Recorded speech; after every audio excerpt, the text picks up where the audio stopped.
All right, we might as well start. Welcome everyone. I hope you're going well today. I'll better turn on that light too. All right, we're gonna jump straight into it. I've had a bit of a thought about this particular issue. So what we're gonna do is we're gonna go git status first. It's just all the static files, that's fine. npm run watch. What we're gonna do is we're gonna implement our own wizard. So instead of using a library, we're gonna implement it ourselves. It's gonna be pretty easy. It shouldn't be too hard. Famous last words, I understand. And Socks is here. And we also don't want to forget about this little character. So we're gonna actually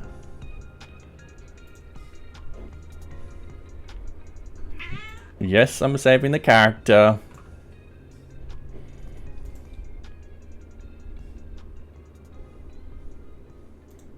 I wonder if I can extract it out.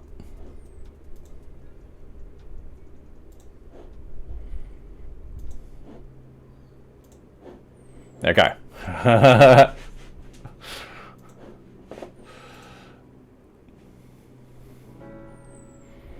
Actually, I am going to do that again. Export image. I'm also going to do it as a PNG.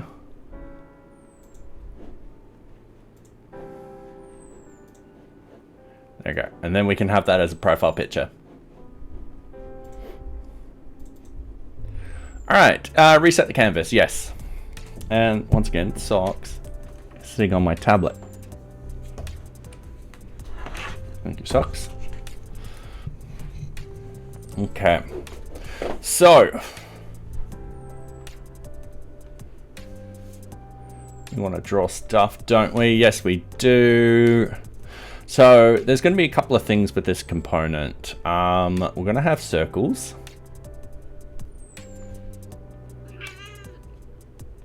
Yes, Socks. And we're going to have a line through. I like that design. And as we progress, these are going to fill out like so. Yeah, they're going to fill out, Socks. View 3 form wizard. So they had a couple of examples in here. Now, the reason why I'm not going to be using this is the simple fact it doesn't support everything that we have at the moment. So we're going to essentially copy what they've got. There's some things in here which we don't need. So for example, clicking on the other tab sometimes takes it to that tab. Sometimes, oh wait, it's when going back, it does that. So we're going to remove that functionality and just keep the next and back. So we'll have those. And I just realized that it didn't have something like that. It also had numbers. And description too. So one way to split this up. So this will be a component. And one way to split it up is to split it up into two sections.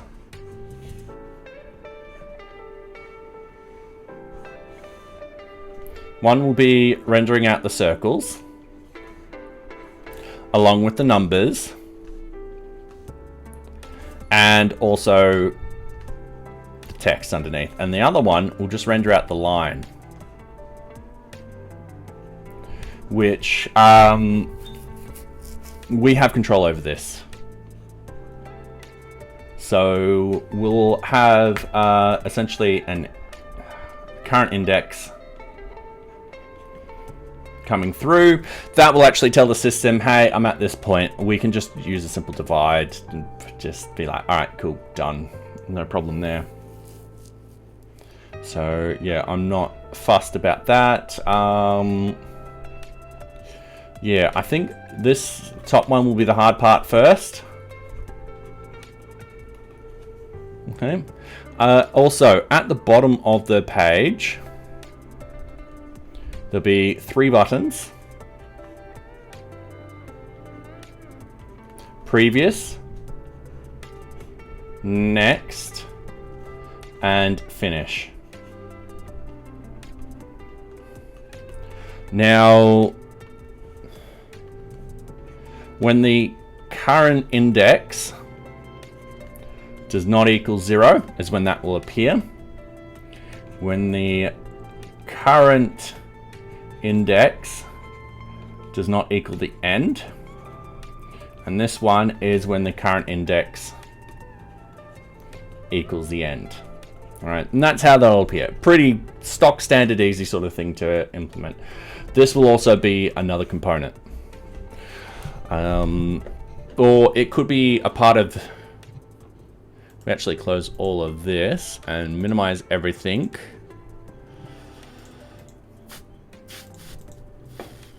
I've opened up the wrong thing. Minimize everything, open up everything, go to source, JavaScript, components. We want the request for change, and then we want new request for change. We could put it in here.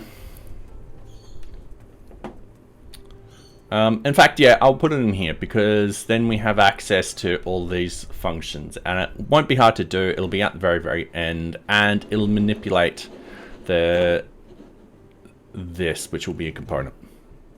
So yeah, this will go into the existing component, sorry. Now, if we actually go to localhost, realize that we haven't actually turned it on, I'm going to put it into debug mode. And the first thing we want to do is just create the circles. We're also going to need the wizard for this. Now, this wizard, the one other reason why I decided to redo this is because this particular wizard is only going to be used in one spot. If I spend so much time implementing a library, I could have spent that time actually implementing something that's already built into the system. And the concept isn't that hard whatsoever. So another thing which we'll do, so what you'll have is you'll have the wizard, look. Then you'll have your description component, and then you have your next component, and so forth like that. And then you'll have your buttons.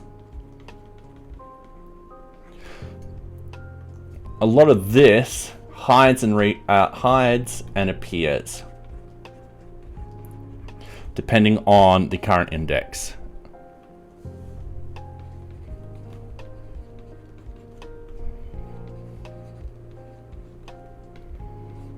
So yeah, not bad.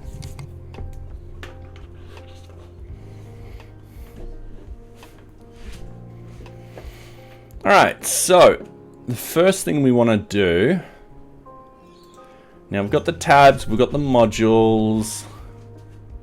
We need to create a new file. It's going to be called rfcwizard.vue. I'm going to add it in. We've got our simple template. We've got our script. We've got our export default equals export default. It's just that name. It's going to be rfcwizard components. We don't know what they are yet. Props. We know current index is going to be the type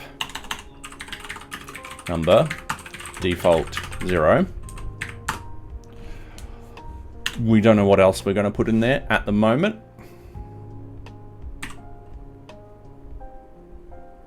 Yeah.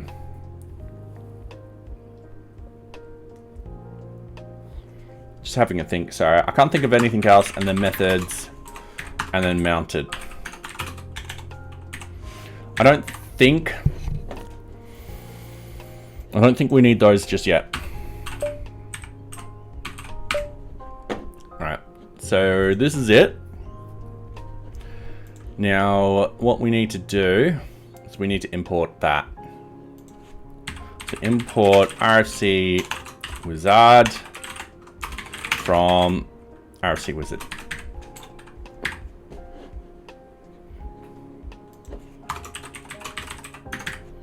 Like so. Easy. All right. And then up here, so we've got the card body, request for change. So if we have a look at this, we've got a new request for change. We still want it in this sort of card body format. All right, so the wizard will appear approximately in here. So we've got the HR, and then what we'll have is RFC wizard. And then we just need the vbind current index equals current index. So we just need to create a prop in, not a prop, sorry, a data up here. So, oh, wrong one. Current tab.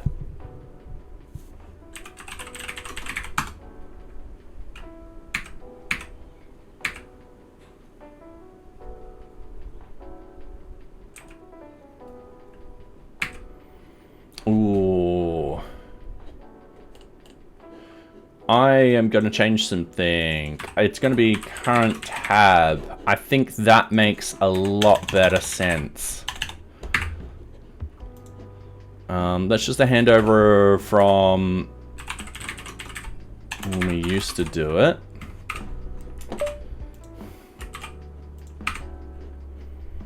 Okay. So I'm just gonna put in a simple hello world just to make sure everything's rendering perfectly fine. Firefox is like yada yada yada. I've just pressed T. So we've got this in here, perfect. Okay, cool. We'll put in the buttons a bit later. This create new request for change will change. So at the moment,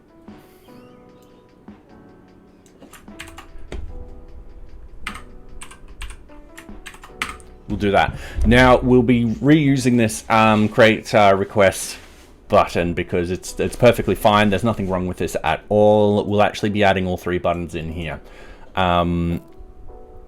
Yeah, at the moment we're just simplifying this screen. So we've got the hello world. So first things first is we want to create a div class equal, we don't want to call it RFC wizard. Oh, I'm saying yes. Yes, we do want to create an RFC wizard.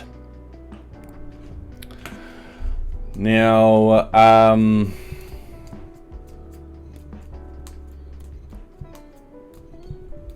just thinking the easiest way of doing this, we could hard code these values in.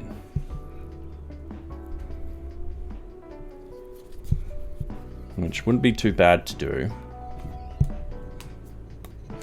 Or we can have them in as data elements because they're exactly the same and we just loop through them. So data.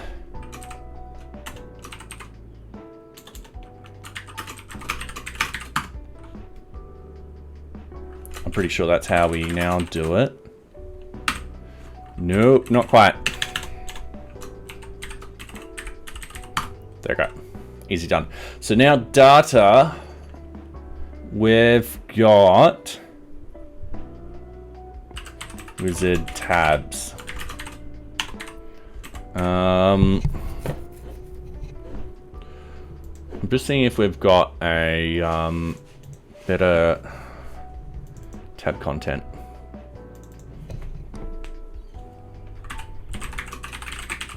Tab contents.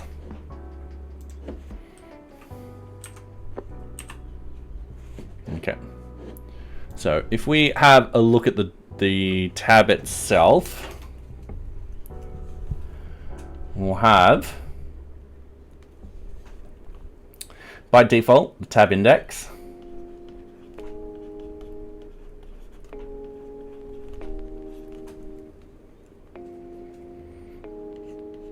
Which will then also appear here. So that'll be tab index +1. We'll have the tab description.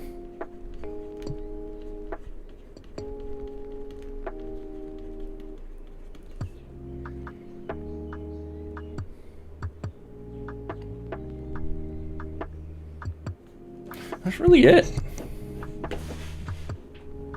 We actually don't need the tab index.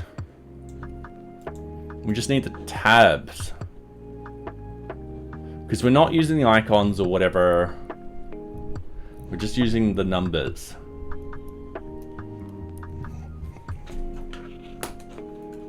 Okay, let's do that.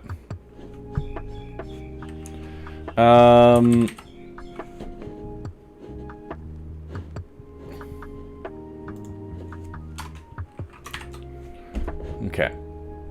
This is where I open up the tabs. And I have description, detail. Ooh, this is racking my memory. So description, detail, risk, implementation plan.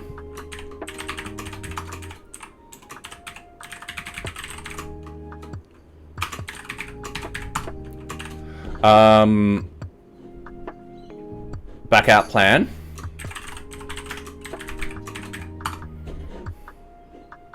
And test plan.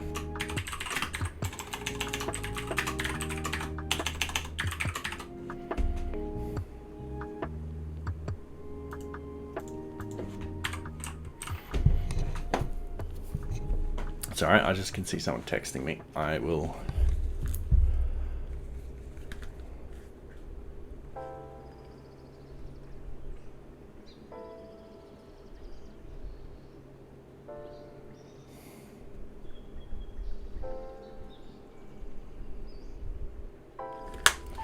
All right. And hey, Sandy Lee, how are you tonight? Hopefully you're going well. We are implementing the wizard. So instead of doing it through a library, oh, there's that little drawing. I was like, I can plan this because all we need, it's two little components. We've got a line and then we've got these little things. So it won't be hard to do. And how did you solve it? Congratulations, that's awesome. What was the plan of attack? All right, so what we want is we want a div v4 equals single tab in tab components.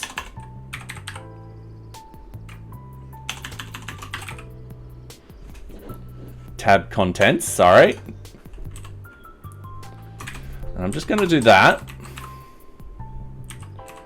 And what we want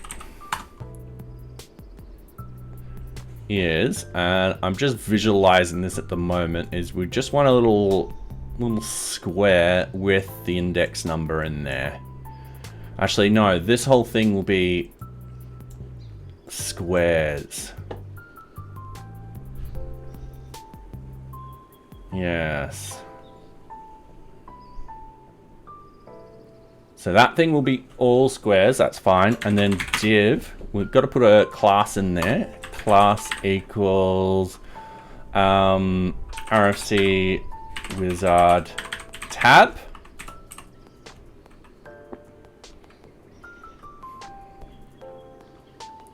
And then one of these. So with this, we then need a smaller square and some text underneath that is centered. So we need essentially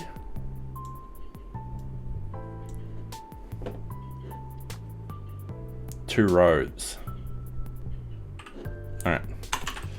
Div class equals row, like so. And then with this one, oh, how do I view v4 with index? We need a key. So we need a key equals tab. It's just gonna be that. All right, so it's, that's fine. So straight off the bat, what we want is we want index +1. And then in here, we need tab. Okay. And I don't think I need, I need class equals RFC wizard tab content. or tab circle RFC wizard tab are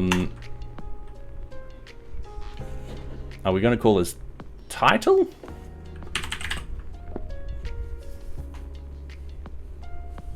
Yep. Tab title. All right. The next thing I want to do is I want to open up a Sass file. I'm going to go components. Now this is technically under the RFC, so request for change stuff, but I don't think we've got one in there. So we're going to create a new file. It's going to be underscore RFC wizard. SCSS. I'm going to add that in. And we're going to add in all our stuff in there. So this will be part of the main stuff. Actually, sorry. Under components. Not the loader, sorry. Yeah, part of main. Components. There you go. I scrolled away. I think I opened up the wrong thing. We want at import components RFC wizard. All right, sweet. Okay, going back here, we're just going to hit refresh. Now, this isn't going to show much in here, which is fine. So straight off the bat, what we want, RFC wizard, we want this to be display flex. Easy. Justify content.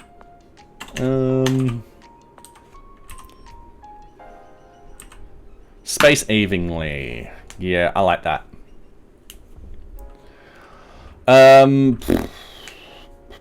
Padding top is fine. Sorry, margin bottom.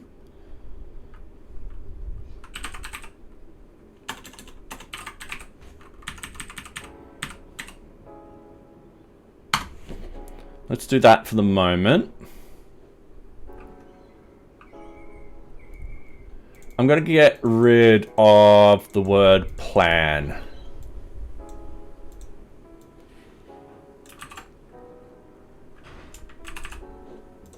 So this was the RFC wizard. And then we just, I hate how paste doesn't work in here. We're just pasting that in for the moment. And I am getting rid of the word plan.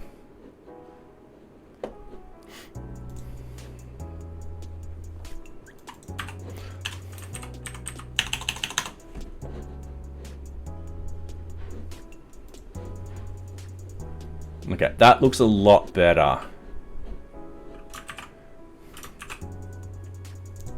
Now, my only problem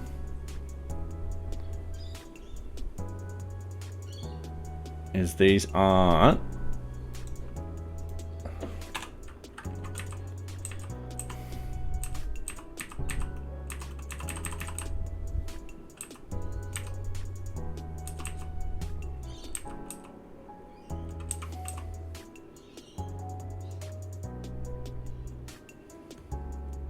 we want to space evenly. So I'm just having a think. But actually, no.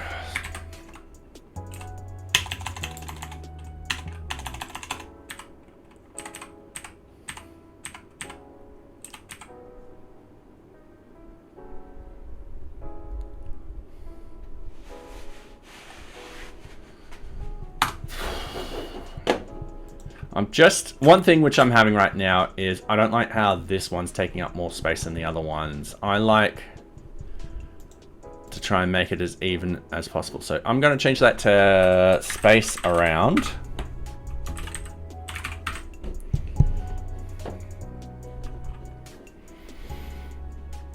So yeah, all these tabs I want to be a similar size. So description is now the largest one. Descript detail, risk, implementation, backup, the backout, test plan. Perfect. All right, cool. The next step I want to do is I'm going to see what happens if I do width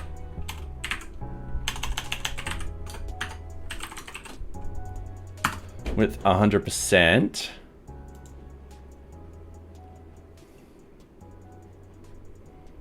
That works fine. That works perfectly. So we're gonna add that in. RFC wizard tab. Width is gonna be 100%, which is what we want. We also want the contents to be centered. So align content center, align items.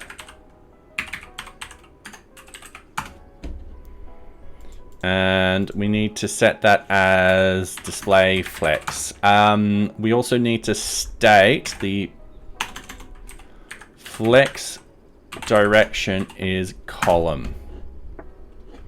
So it's like that. That's looking a lot better. Okay, so what we want, display flex direction column. What else did we put? Align items center.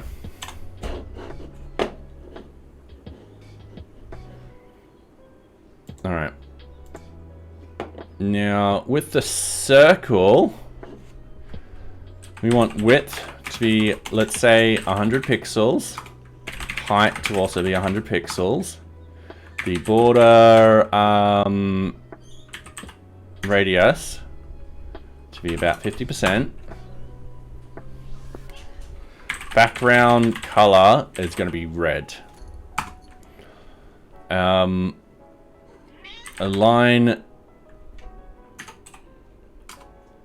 That won't work. Now, one thing, this is over here, which is fine. What we could potentially do is put in another div, center that div inside that circle, and that will work perfectly fine. We are currently just tweaking this. So I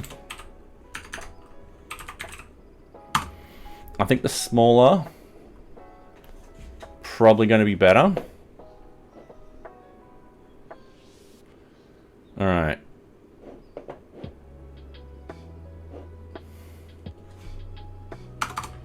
So RFC wizard tab circle.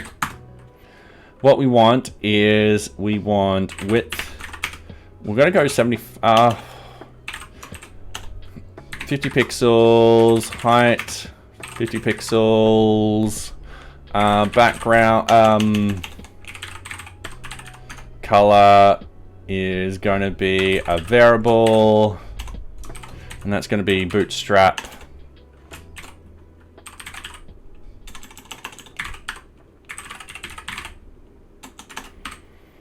All right, we're gonna have to look up our color stuff at the moment. So if we go under themes, we've got dark theme or whatever. We've got, okay, so NearBeach background color. I think is that one there.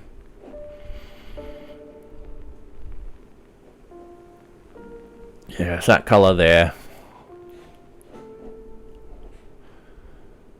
I do like to differentiate that. So yeah, we're gonna use that color.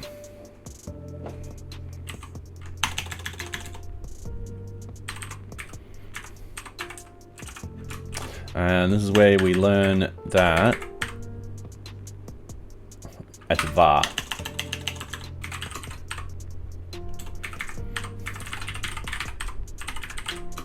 Like so. All right, sweet. Border. All right, so we're going to change this color to, let's say, hot pink. We're not going to deal with that, but border, what we want is 1 pixel, solid, and then we want red.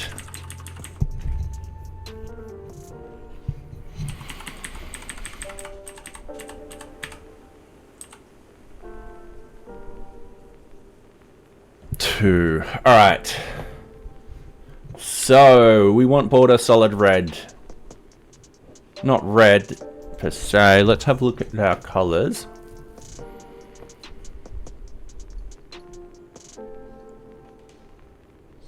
We could use the danger one. Could use the primary one. Could use the green. Because we've got 2 different colored greens in here. I do like that.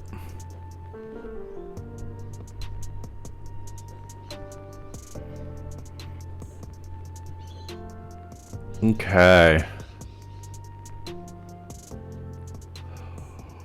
Oh, sorry. Bit of a yawn.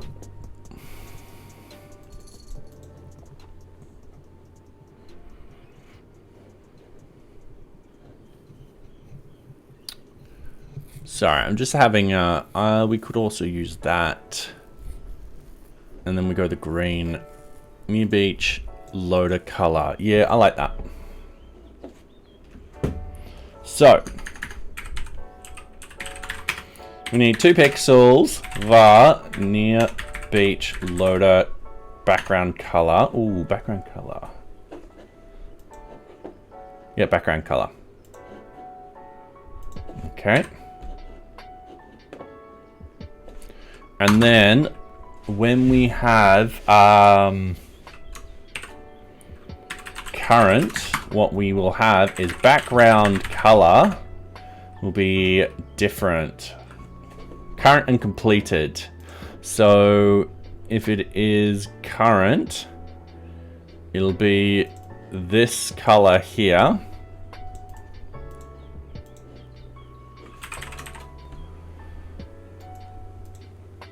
And if it is completed, it'll be a different color. So that way people can easily tell, ah, okay, I'm on this particular thing. Yes, Socks. All right, Socks, you. I can't see my keyboard. So, Socks is right here.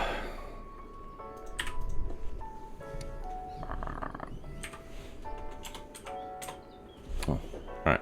This is what I'm dealing with. Yeah, I know, but you are trying to hinder me. Okay.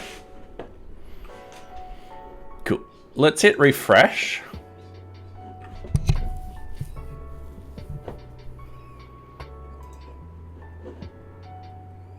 So, tab circle. Yep. Okay, let's invalid property value. All right, let's. I might have forgotten the. Actually, I took them out. I might have to actually include those. I might have misunderstood that.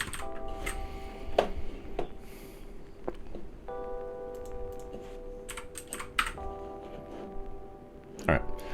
Waiting a few seconds, hitting reload. There it goes. So we currently do have that in. Oh, looking at the border.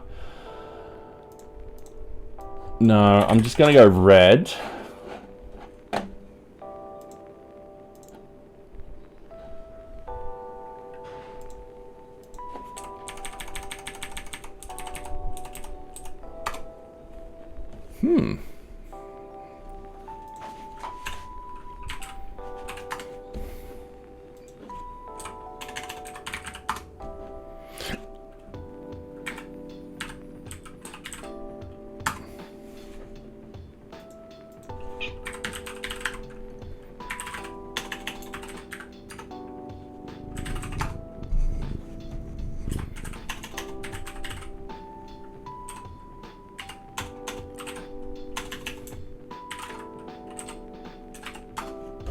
Alright. I've mucked that up. So I'm just gonna delete all of this. Go back simple. Alright, start from there. Hit refresh. Okay, didn't quite work. Hit refresh. This, the RFC Wizard circle, we've just got the height. We shouldn't have any colors or anything like that. So border should be 2 pixels, let's say red. It's not giving us any colors. Border radius, 50%. Background color, let's go pink. Why is... Oh, I forgot to put in solid. Okay. Socks. Okay, so what I got to do is I've got to have border 2 pixels solid red. Now I'm just going to use that red. I think it'll look good in both light and dark mode. There we go. We also need border radius is going to be 50%.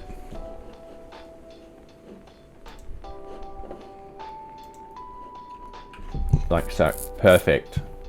Socks. Thank you. Next thing we want to do is have it so,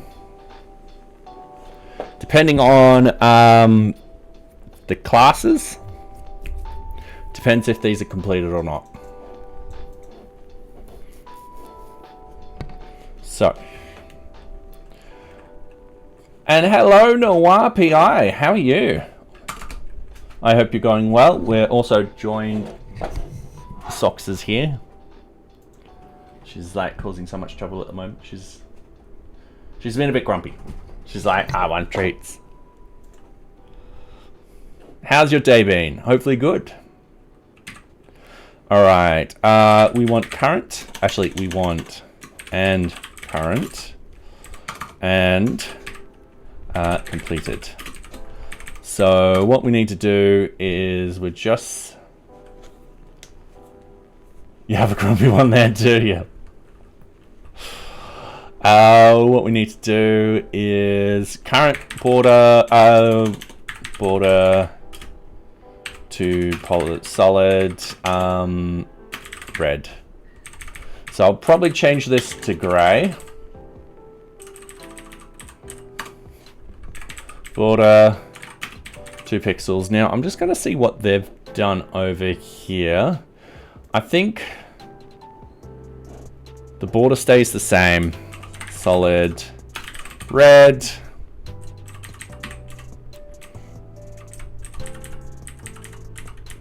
Like so. It's just the background changes. So background color. This is where we'll use the NearBeach background color by default. But with the current one, background color will change to will change to red, and so forth. All right. So, sorry, I've got an itchy nose. Socks's fur just keeps landing on top of the tip of my nose. I'm like, ah. All right. So they look nice. We'll center the ones in a minute and so forth like that. The text should be fine how it is. I might enlarge the text though. So one thing which I'll do, so the RFC wizard, will scroll up. We'll actually create another div statement in here. Or should we do this as a span?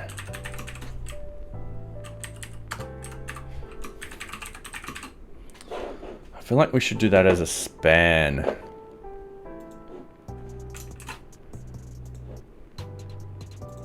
Because then we could potentially display flex, align item center, justify content center. Yeah. Because we can just do that right away.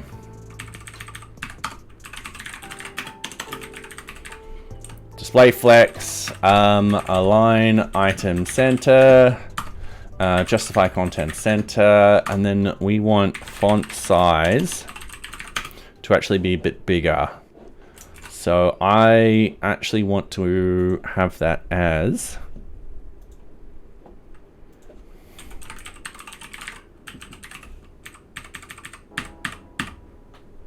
20 pixels.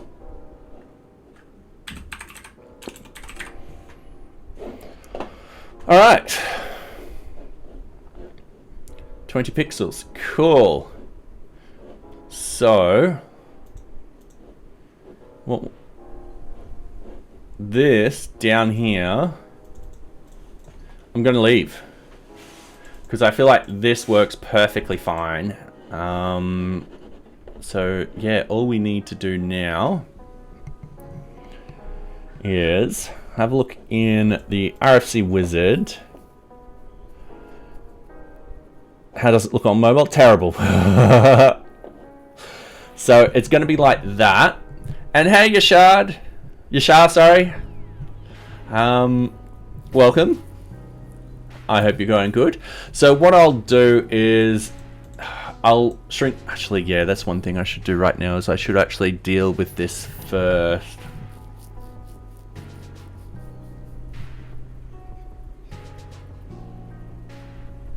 Okay, socks. Yes, meow. In your bed.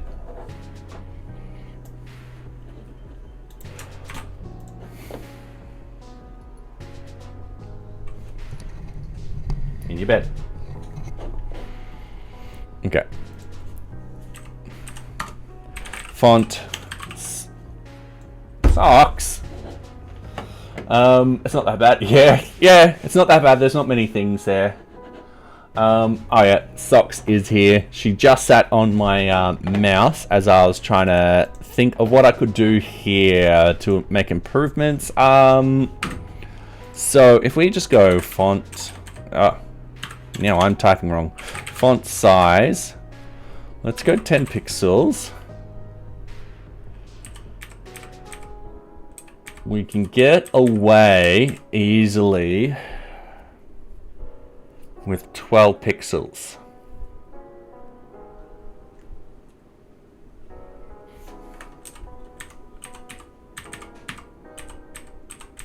When we hit 13, yeah, all right.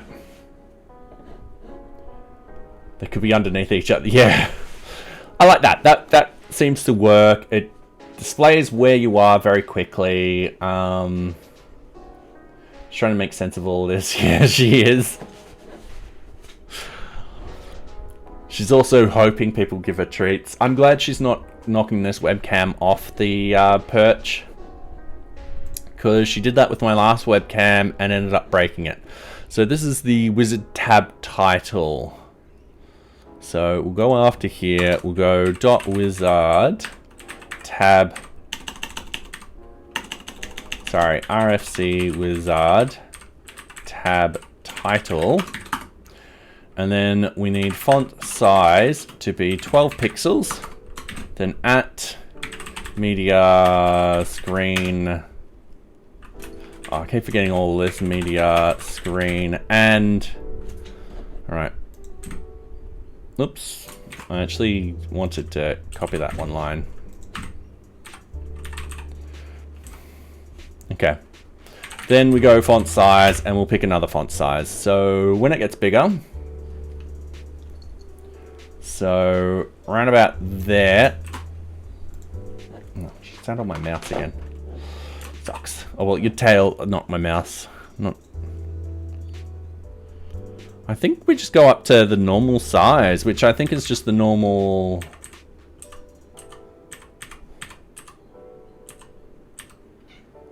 Yeah, I think 16. 16 looks nice. That's easy. I'm glad that everything else we don't need to change or anything like that. So now the smallest size we're picking is iPhone 6/7. Oh, didn't that change come through? Oh, don't say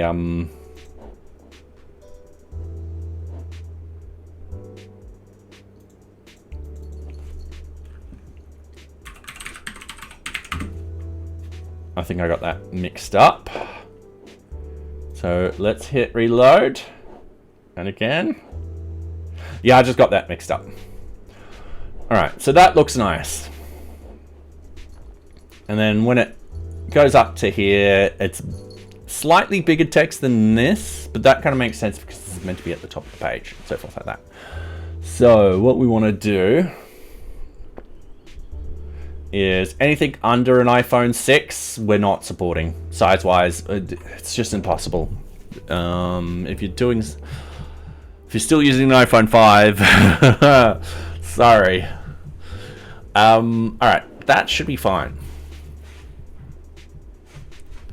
And then the best thing is that will then, that's the bottom of the page. So this shortens the page. All right, sweet. So now we just got to program in the current stuff. So what we might do is we only need to worry about this class here. So I'm just trying to think, this would be part of a method.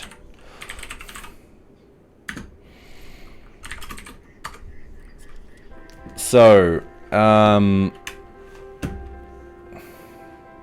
get class.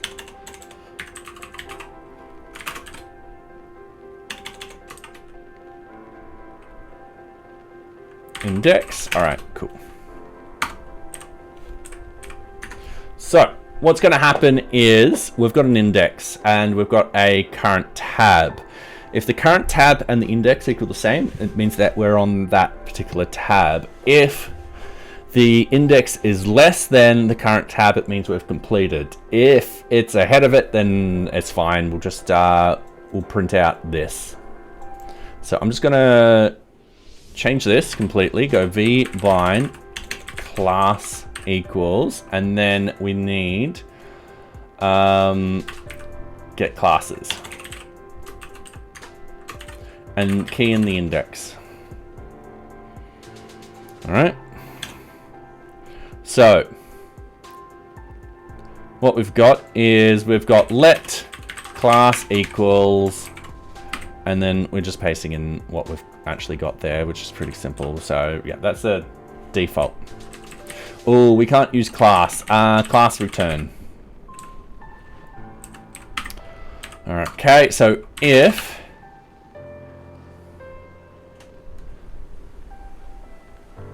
index equals this dot current tab, now these have got to be passed as ints.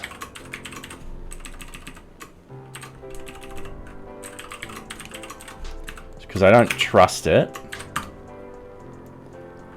And we need 3 equals.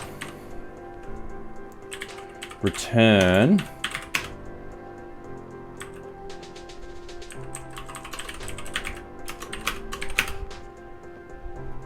Sucks.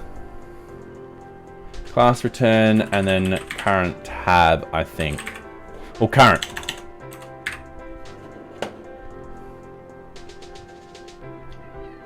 Okay, that's complaining about that. That's fine. I don't know if you guys can hear Socks meow. Sorry, Socks, there's no trees at the moment. Would it make sense to turn the logic around and set 16 pixel as per base value and then use the media query for the small screen? I mean, yes, that would make sense if I was constantly doing that. But the problem is I'm not doing that.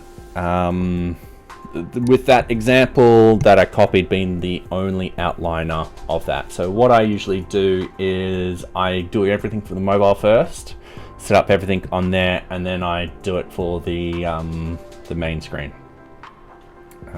So yeah, I will try and find an example. I don't know why I went to another screen.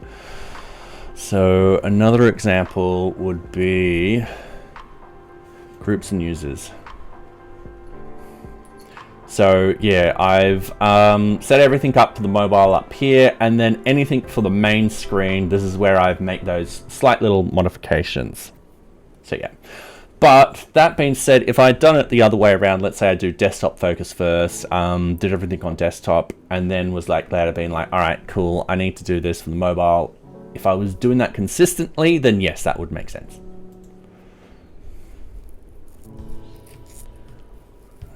Yeah, the idea why I'm doing it like that is because I'm like, all right, cool.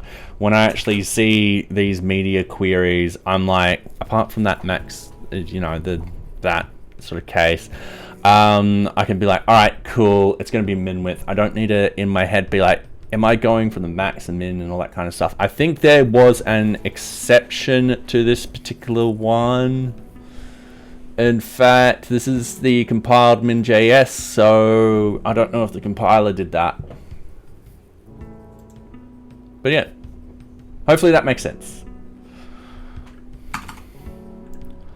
Okay, so if index is on if index is current tab, we highlight as current. If index is greater than, if index is less than current tab, then we are completed. So if pass int index is less than this current tab, then return class return plus completed. Like so, otherwise we return class return. I'm going to put this as a const. So that's just simple. It gets here, it'll just escape with this. Gets here, it'll escape with this, and then just class return. So yeah, just simple code. Very, very simple code. So if we hit reload, there we go. We're on the first one. Now I'm just wondering, with them, they've got it as a white background when it passes. Oh no, yeah, no, that should still work.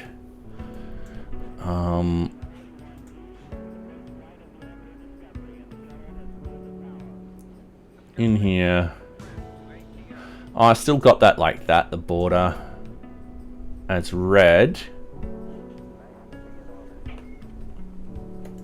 Oh, socks. Okay, yep, that should work fine. So when we hit next and so forth like that, it should go up and change. Now, one thing which we could potentially do is we could test that. So let's do something silly.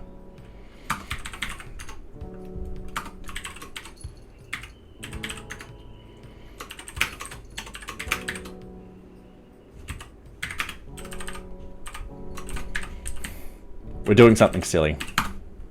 So that will be 1, 2, 3, 4, 5, 6. So 7, 0, 1, 2, 3, 4, 5.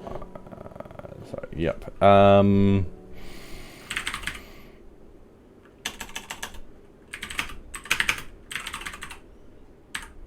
Current tab. A equals.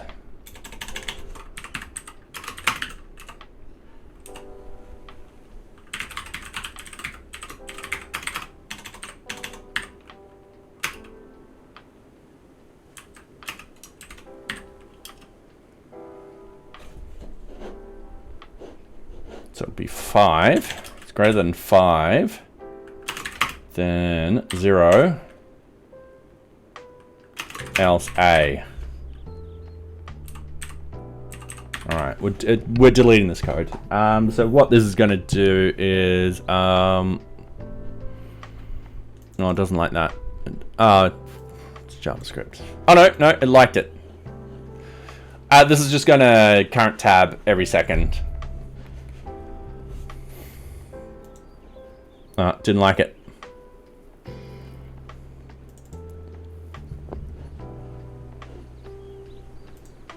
Oh, it doesn't like those. All right, not a problem. Let's just delete that. If A is greater than 5, this dot current tab equals 0. Else this dot current tab equals A. All right, let's just do it like that. I was hoping to be smart. Clearly, just don't.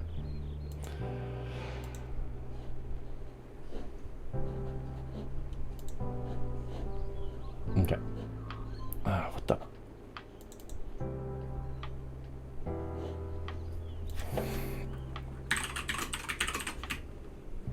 No, it doesn't need to pass in. Why is this failing?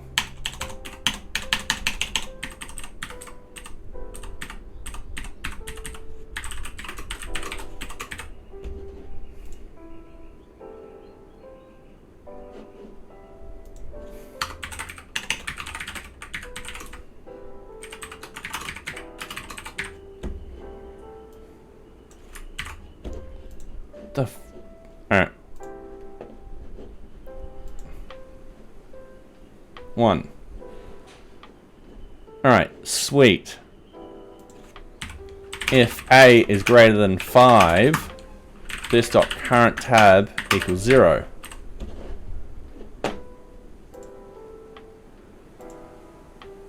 Actually, that won't work. I have to wait a little bit longer than that. Else, this dot current tab equals A. Same code as down here.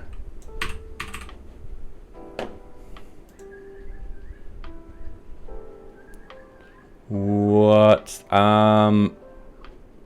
For property.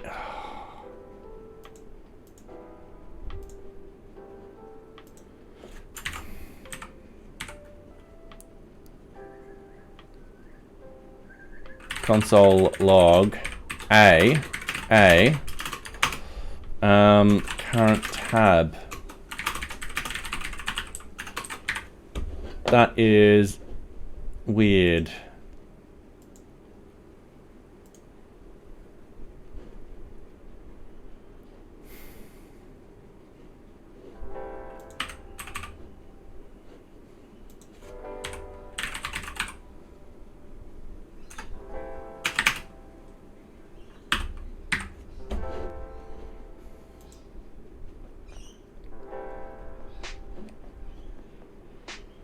Proxy set handler return false for property current tab.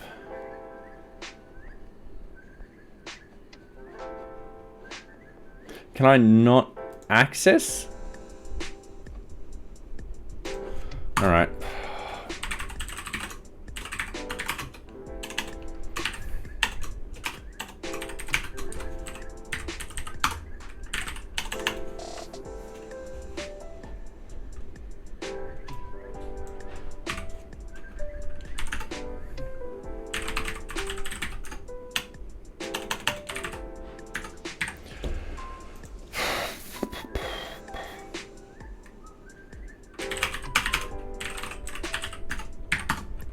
Alright, there's a reason why I'm not just adding plastic current tab and then fixing it up.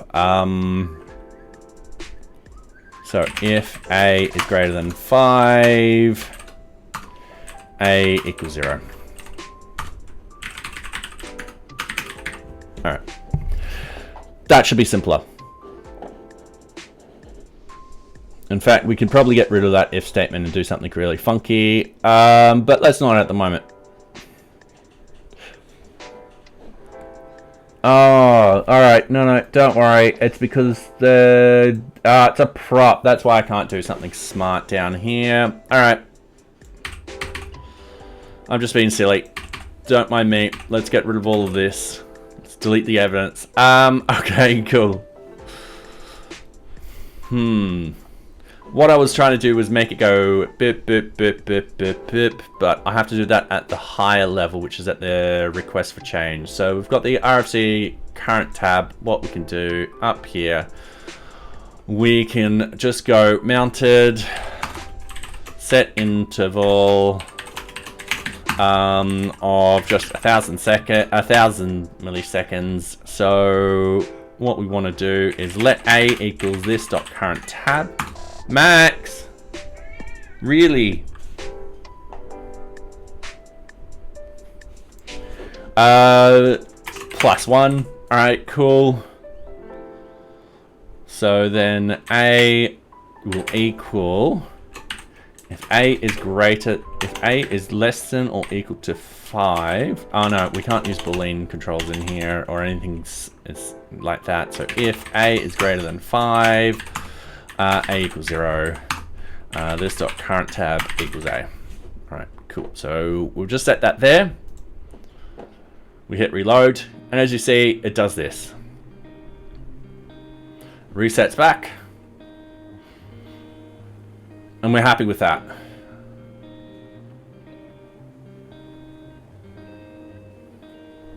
Okay, cool. I just wanted to see what that would look like.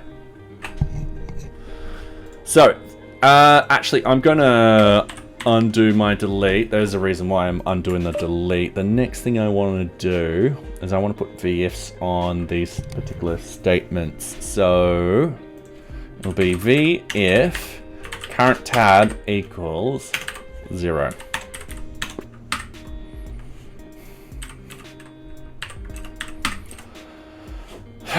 And there we go.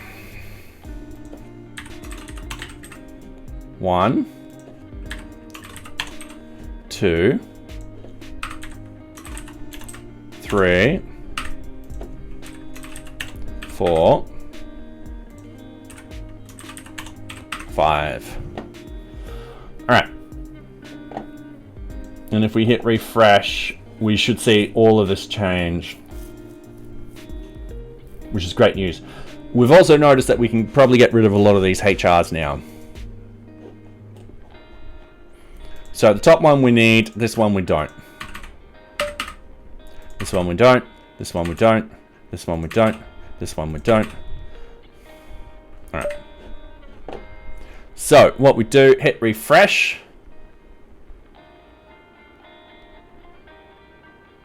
We do have a random one in that one.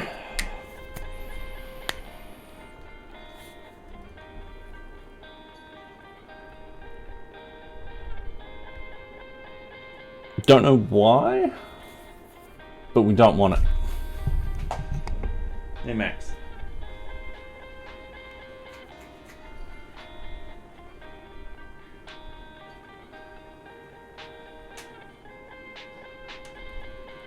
Sorry, Max is here. Oh, no, he's running away. The instant I try picking him up, he's like, no, and tries running away. All right, so that line, that's part of this one, the RFC details. So let's have a look. Let's scroll up. Let's go RFC details. And it's right there.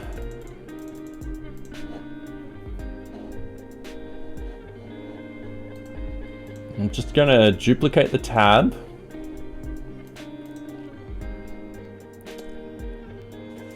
So it's...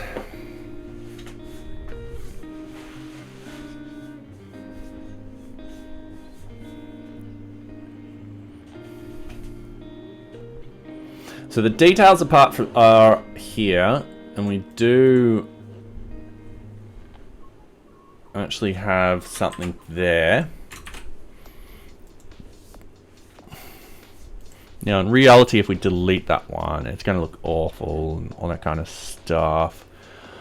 I think with the RFC information, what we want to do, RFC information, go in here. We've got the description up here, then we've got our HR. And we've got the...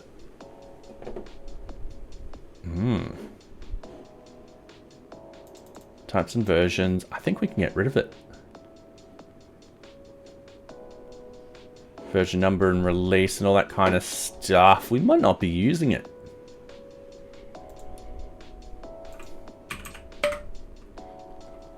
Yeah. All right. Let's go back to this. Let's hit refresh. All right, we're still happy with that. Let's get out of mobile mode.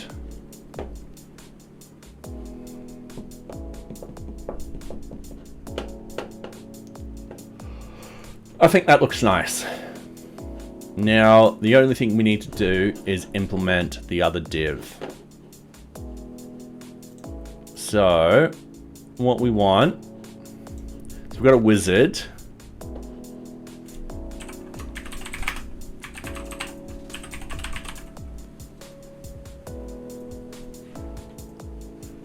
All right, this is wizard.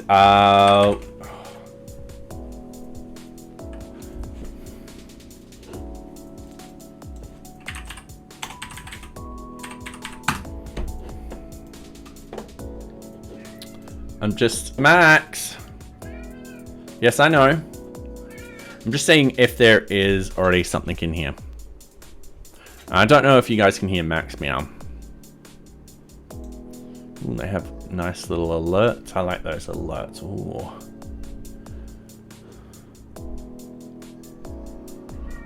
Yes. Loading bar.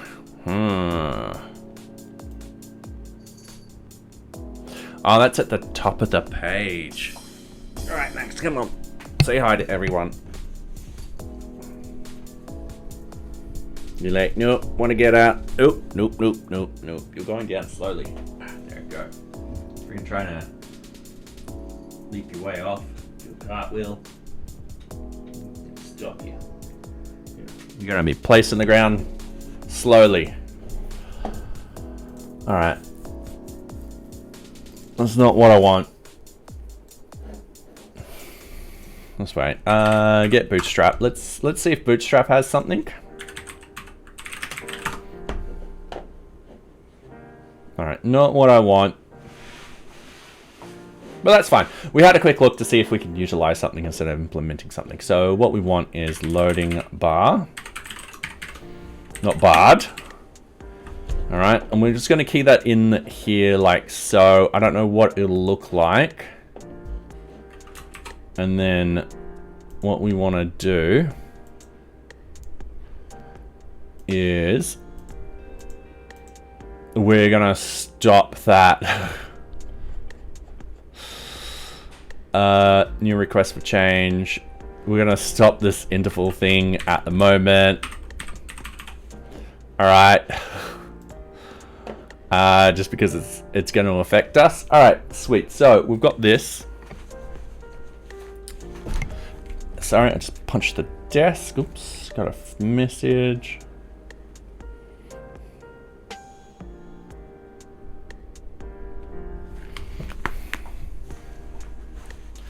All right. Loading bar message. So what we want, width is going to be 100%. Hidden part, which contains an invisible audio player playing, never going to give you one full volume. Don't give Aiden that. Actually, you know what? Screw it. I'm gonna. That deserves to go on Twitter.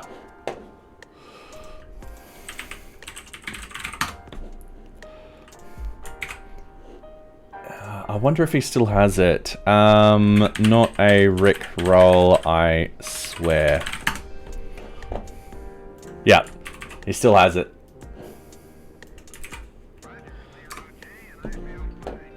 So one of our mods owns that site.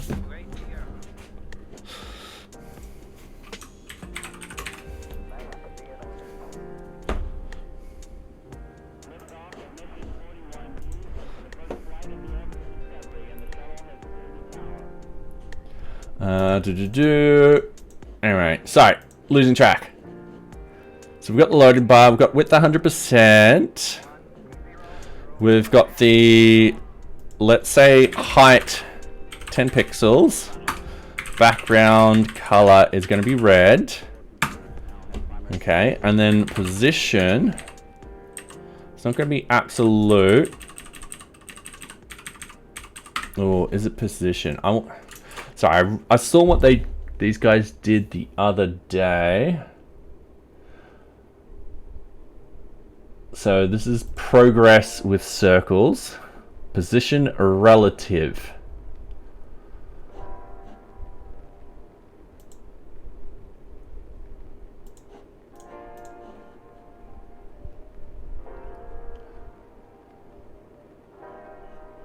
And I'm just wondering if it does need to go in here. Like so. And then...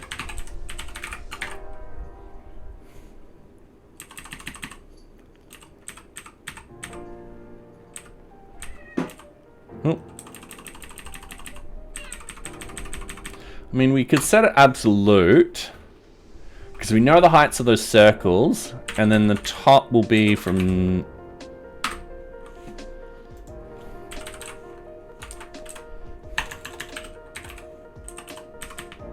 No, absolute won't work. Fixed won't work.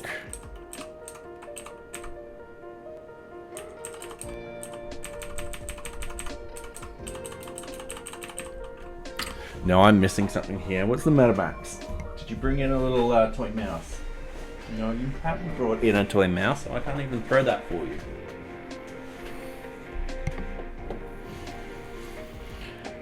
Okay.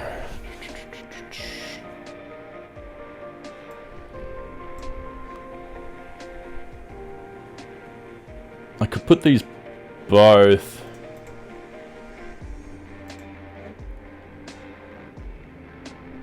Wizard navigation. Yeah, that has nothing to do with that.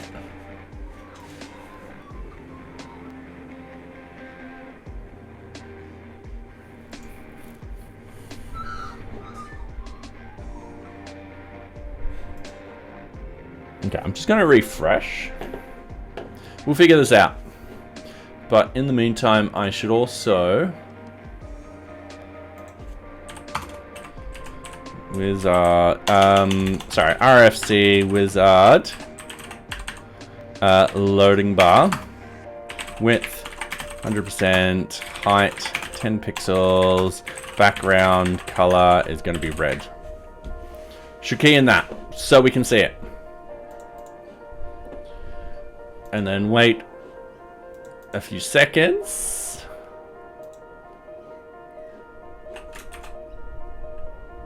Is it there?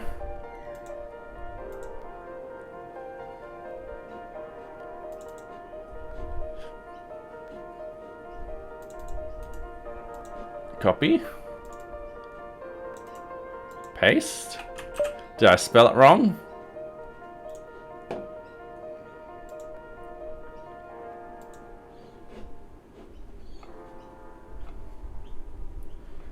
It's outside the RFC wizard. Yeah, it's definitely outside the RFC wizard. It did compile.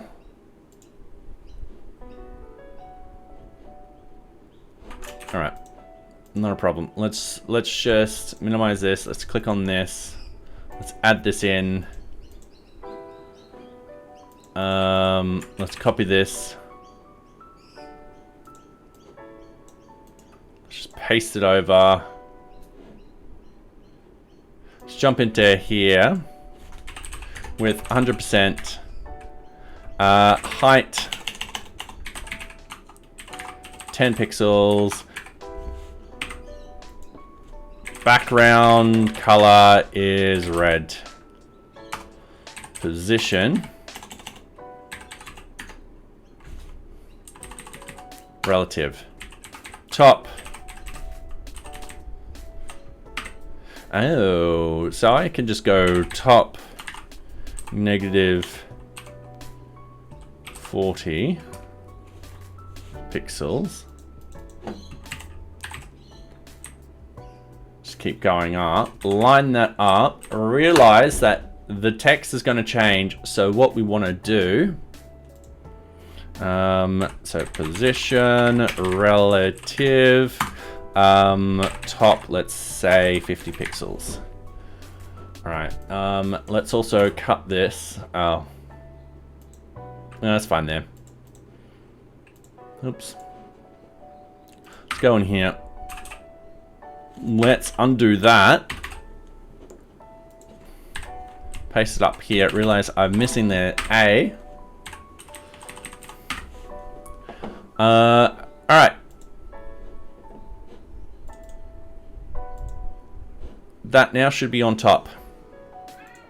Yes, Max. That should be on top of that now. So it should be that. I'm starting to think this is just taking a while to compile, so I'm just going to recompile. All right, did you now bring in a little toy mouse? Oh, sorry. Bang. No, he didn't. He did not.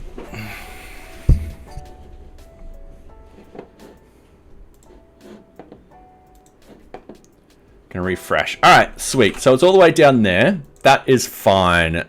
We've just chucked in 50 pixels for the fun of it. Hang on a minute.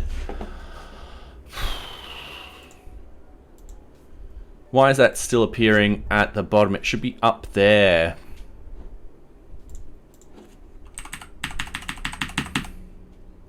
And then we should have it like that at 30 pixels. And then Z index will, can that be a negative number? Oh, we don't want it added as a negative number. All right. Max, I'm in here. Yes. Yes. All right, I'm just keying hello world in there because I'm getting a bit frustrated how this is not updating properly. All right. That was really weird. Yes, Max. I'm currently streaming. Yes, you gotta come up and say hi to everyone. This is Max. Here's the other cat. This is my partner's cat. All right. He isn't so chatty. Usually he hides. He doesn't like being on stream. He's like, hey, it's a perfect. All right, come on, go down. There you go.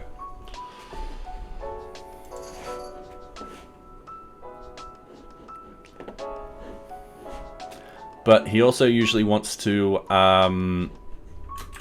me to throw something, most likely. So what I'm going to do, RFC wizard. So Z index. I'm just going to.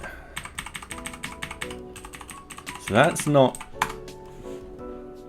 gonna because it's a display.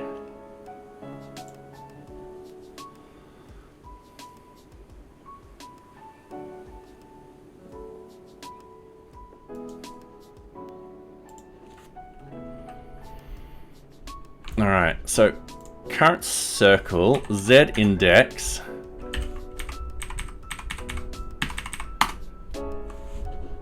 That will work. The title doesn't matter because it's down there. But we've just put that on current. Okay, so we don't want to do that on current. We want to do that on everything. So Z index, let's go 20. Let's save. Let's hit refresh. Let's hit the network tab. This is why I think it's not actually doing its thing. I am going to be putting in hello world again. There we go. Yeah, I thought so. All right, sweet. Don't know why it's putting that in there. So that's kind of what we want it to look like. I'm going to put in the... Actually, no, I'm not going to put in that just yet. We want to actually calculate the width. So the loading bar, that's set as 99. I thought we set that as 100.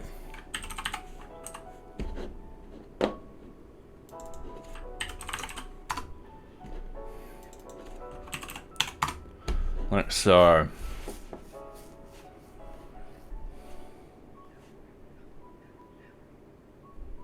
Now we've got to do math.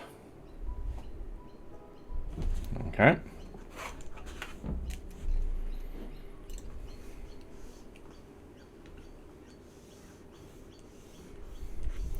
All right, fine. Reset canvas, confirm. All right, let's draw in our little circles. So we'll have 1, 2, 3, 4, 5, 6. All right. So with the bar, we'll have this many pixels. We also will ignore this many pixels over here. So this many pixels, I don't know if that's a set number But on a mobile, because it shrinks in there, I'm hoping that we've got some leeway with this here. So the idea being, if I just get the eraser to delete that, that, and that.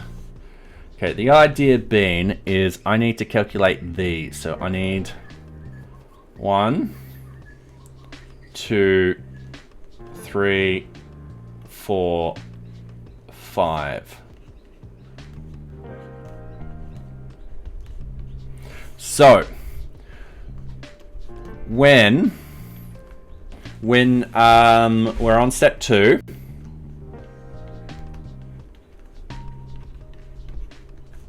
okay, so when we're on step 2, we need to add in this little bit of line. All right.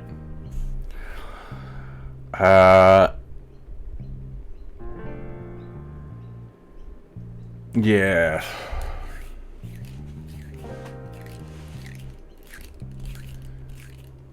And we need to do that mathematically. And the reason why is this screen can change size.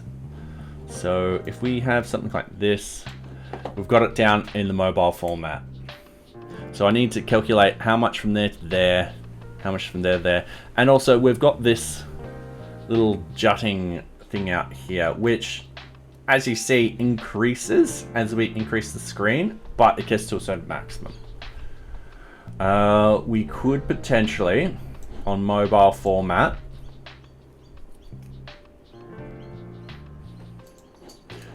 we could get the whole width and then calculate that from that to that and that and that easily. So the margin between the card and the mobile phone, and then the padding inside that card, we can easily get. We just need to get it for one side, we double it, and we know that the 100 width minus that will give us this whole red bar. From there, on mobile, we've got a little bit of leeway, so we can have it overlap inside this little bubble here perfectly fine. So if we're like, all right, let's say 10 pixels or something like that, and then when people increase the screen, it's like 10 pixels, 10 pixels, 10 pixels, 10 pixels, 10 pixels, or whatever pixels. And then when it bumps up, that's when we use a new calculation until it scrolls all the way out like this. And then from here on outwards, we know that's going to be a set size. So let's deal with mobile first. Oops, sorry, it happened. Thank you very much, Outside Socks, for the follow. Funny enough, Socks just, my cat Socks just ran off then. Oh no, there she is. Jeez. This is Socks. She's like, no, give me treats. So yes, welcome. I do hope you are enjoying my content. Okay, so what are we going to do with this? So straight away, let's figure out the padding and so forth like that. So I'm just going to click on this. So the container itself has padding left 5, padding right 5. So that's 10. So if we scroll down here, put on this, we've got 5, 5. That's the edge. That's the edge. That's the edge. All right. Cool. I should also use this. All right. So from there, we've got the card body, which uses padding. BS card Y spacer. All right. Uses. This is where we start using this. So the body. Line height, yada yada yada. Computed, I need padding.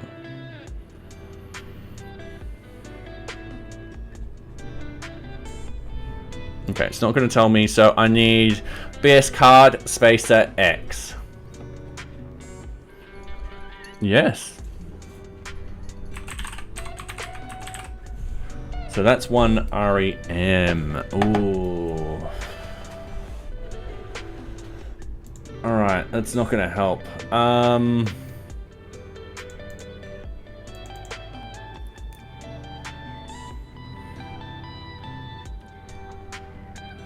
We've got 16. I'm going to say 16. If we actually increase this to about, let's say there, it's still 16. All right, sweet.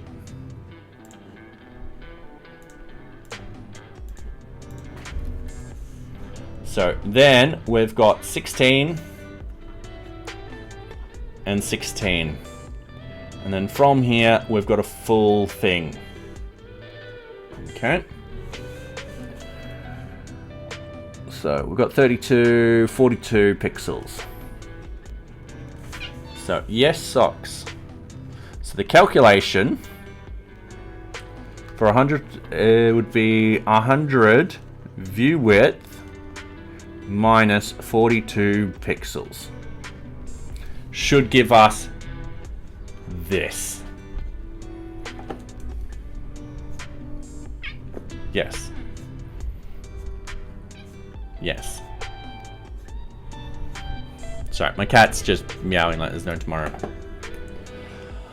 Alright, so let's key that in as a property. So with the loading bar, let's go to the rules. Let's take out the width. Let's key in a width.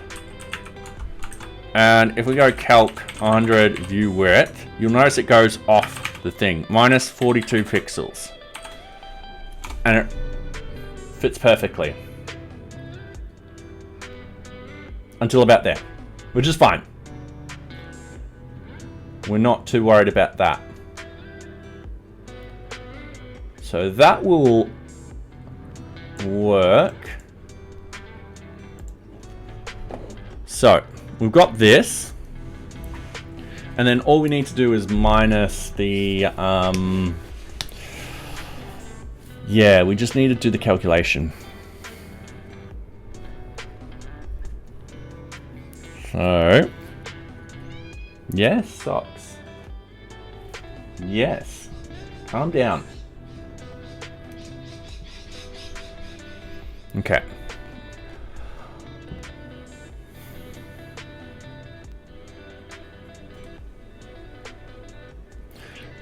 Now that is it fitting in the whole thing. From here, we just need to... We never need it to reach this whole edge. So what we're going to do is we're then going to minus another 10 pixels or more. Like so. So it never needs to go past that edge. All right, and that works really well. So much so, I'm actually saving that line right now.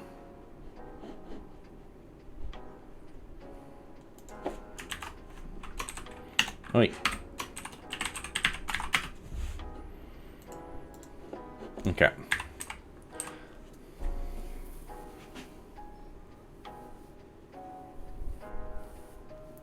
Now what we need to do is we also need to minus 1, 2, 3, 4, 5 of that width.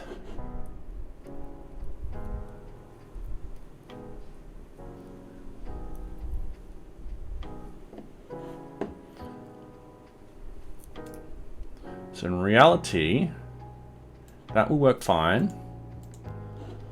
If I put this in iPhone 6 again, I'm just going to minus 400.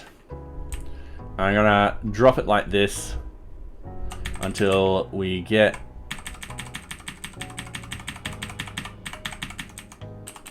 approximately there. Then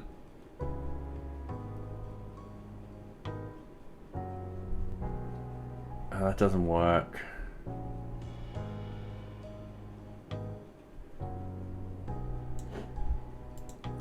Okay, so that won't work. Okay, let's just go with, I think I'm overcomplicating it. Let's go 50 pixels. Okay, that will work till there. If I just bump that up to 60, that will work perfectly until about there. Let's go iPhone 6. All right, let's go 55. Like so. Oh, so close. All right, let's... Yeah, that's not going to work on iPhone. Sorry, that's not going to work on the iPhones. Sorry, the desktop.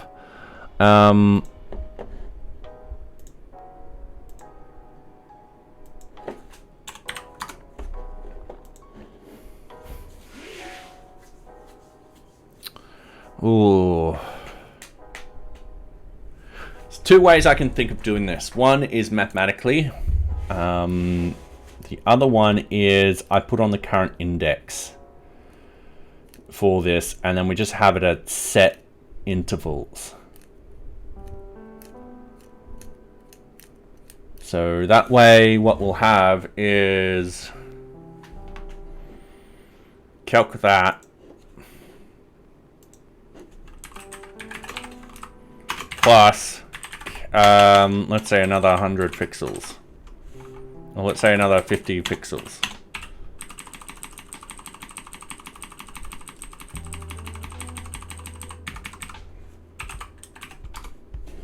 Something like that. And then just had that work at different levels, which, yeah.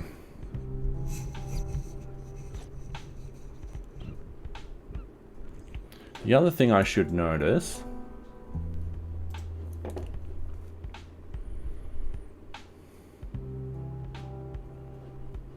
is I should see what they've done.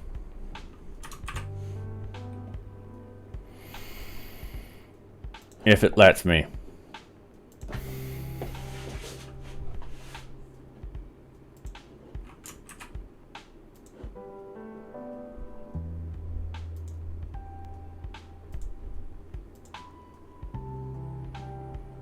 So they've done it. So it is width. Okay, so they start there. How did they get 16 though? This is where I'm going to use a calculator.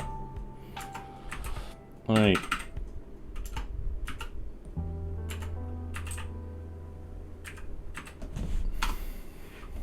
So we've got 100. That'll be 1, 2, 3, 4. Is 25. Where did they get 16 from?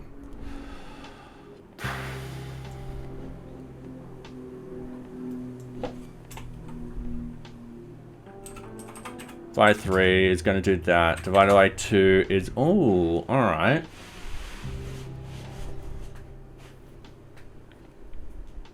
So, with this, I'm going to say the next number is going to be 49. If we jump onto that, width 50%. Alright, that's close enough. I'm going to say it's 83. 83. Alright, I think I figured it out. So, what I want to do is I'll have 1, 2, 3, 4, 5, 6. Okay, this is going to be simpler. So I've got thank you, socks. 100 divided by 6 will give us each of our components. All right, which will equal. That's 1 goes over the 4 and 5 and 6. That's it. That's 16%. All right, cool. So that's in between each number. So that was 1. That's a 2. So that will be 16.6%. All right, and we're happy with that. This, however, from the start to that is half of that. So that will be 8.333. All right. So we'll be happy with that.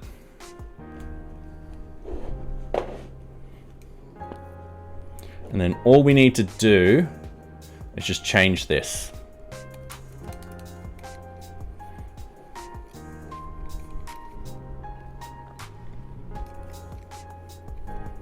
I'm just trying to think. I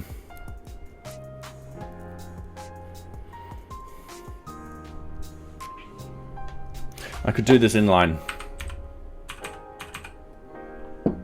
Yeah, I should do this inline.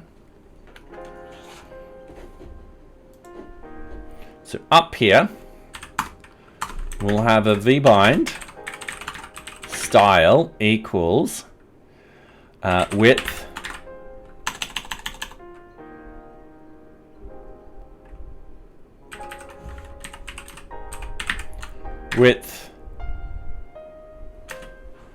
calc 8.333%.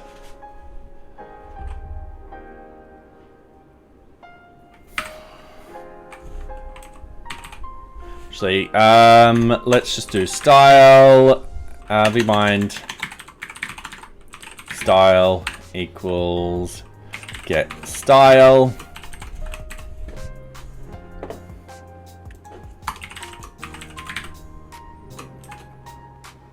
We won't need to import anything here. So edge component will be 8.333% width. Any length between the circles is 16.666%. All right.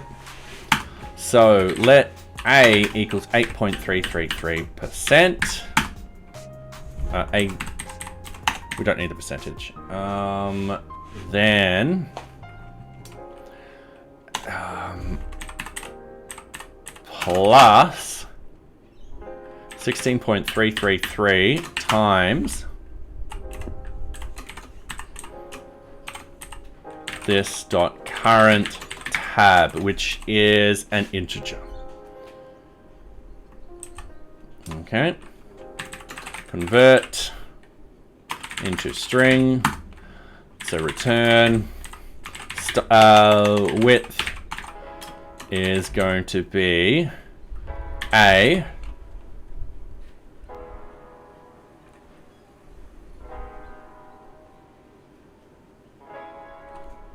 percentage that.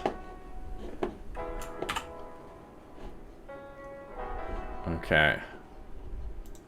Took us a while. Now we want to put this back in.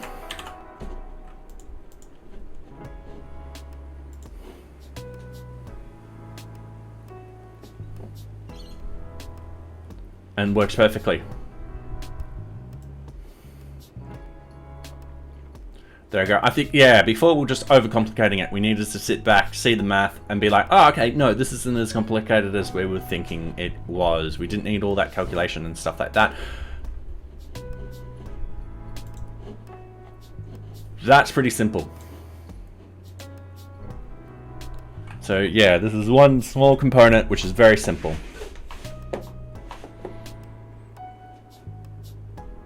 We do have it going over the navbar, which we should actually be making the navbar index, the Z index.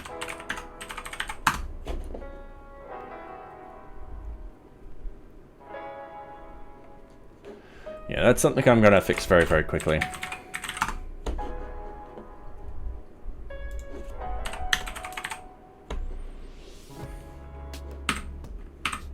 Alright, that's fixed. Alright, cool.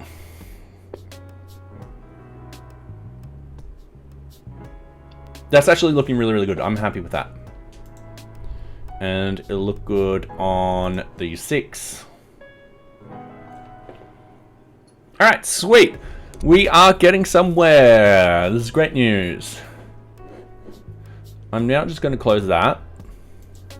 I'm going to go over here. I'm going to turn this off now. And we are going to start adding in the buttons that we require. So we need row, submit row. All of our buttons are going to be in here. So this actually turns into navigation. Oh, that didn't do what I wanted it to. All right. So previous, next, and then submit. That's definitely not doing what I want it to do.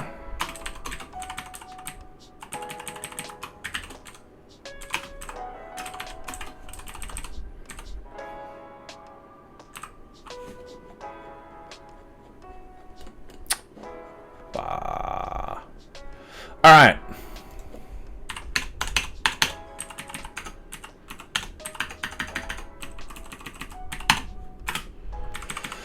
Cool. So I've just realized we've put this out of our scope.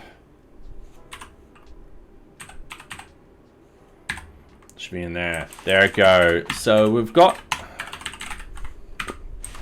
we'll simplify these.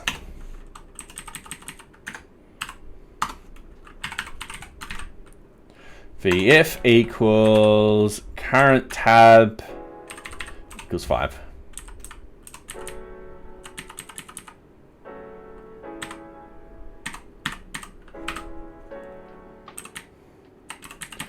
And then we'll stylize these up properly. So there we go. So button class equals btn primary. We want save changes, like so.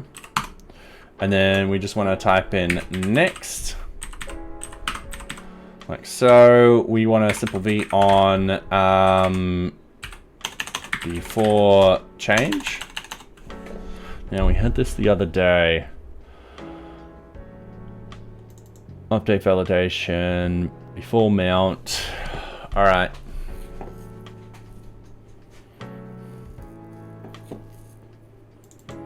On change, previous index, update the current tab once the validation has been completed.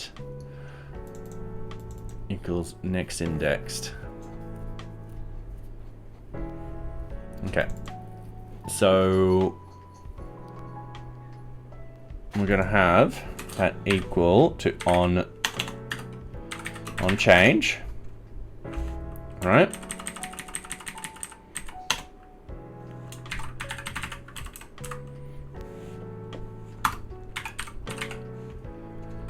If current tab does not equal 5.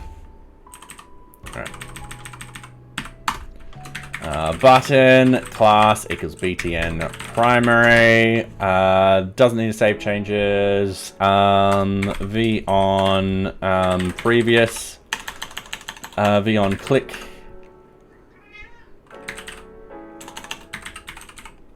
Now I might not change this. I might change that, not current tab, but next tab.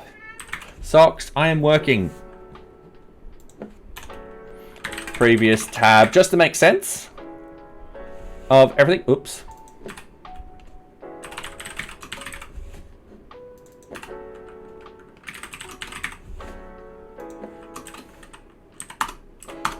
And then previous, like so. We need a v if on this. Current tab does not equal 0. All right, so that hides it at the start. So we need a previous tab, we need a next tab. I don't know what we're doing with on change and before change.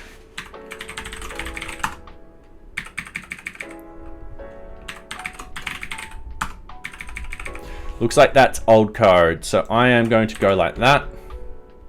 Now on complete, I'm going to keep on complete. That should be submit. That should be submit ROC.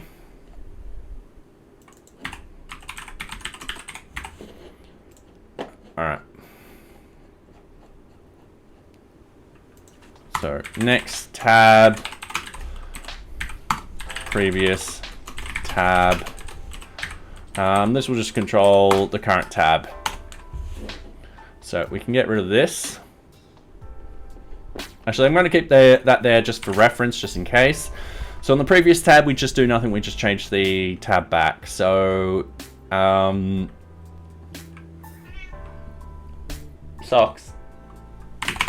If this .current tab is greater than 0, this .current tab equals this .current tab minus 1.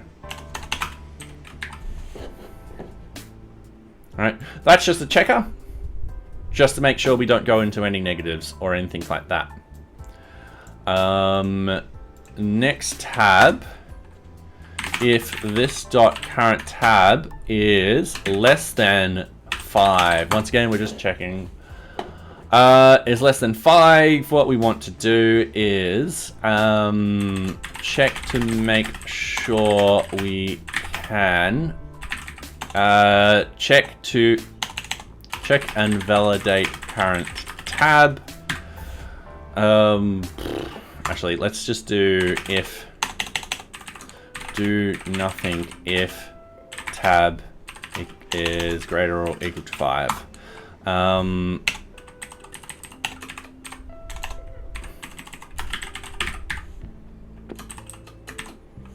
right, there's a reason why I like doing that. Do nothing if tab is less than or equal to 0.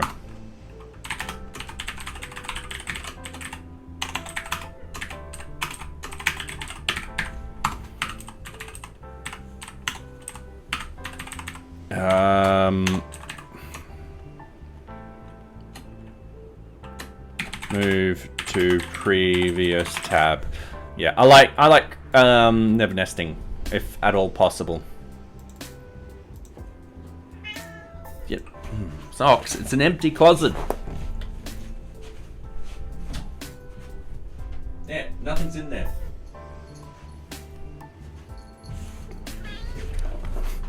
The treats aren't here. All right, so if the next tab, we need to validate the current tab.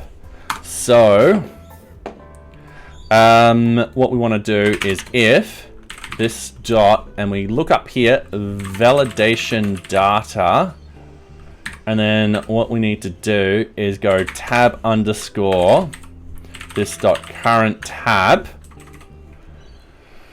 is false.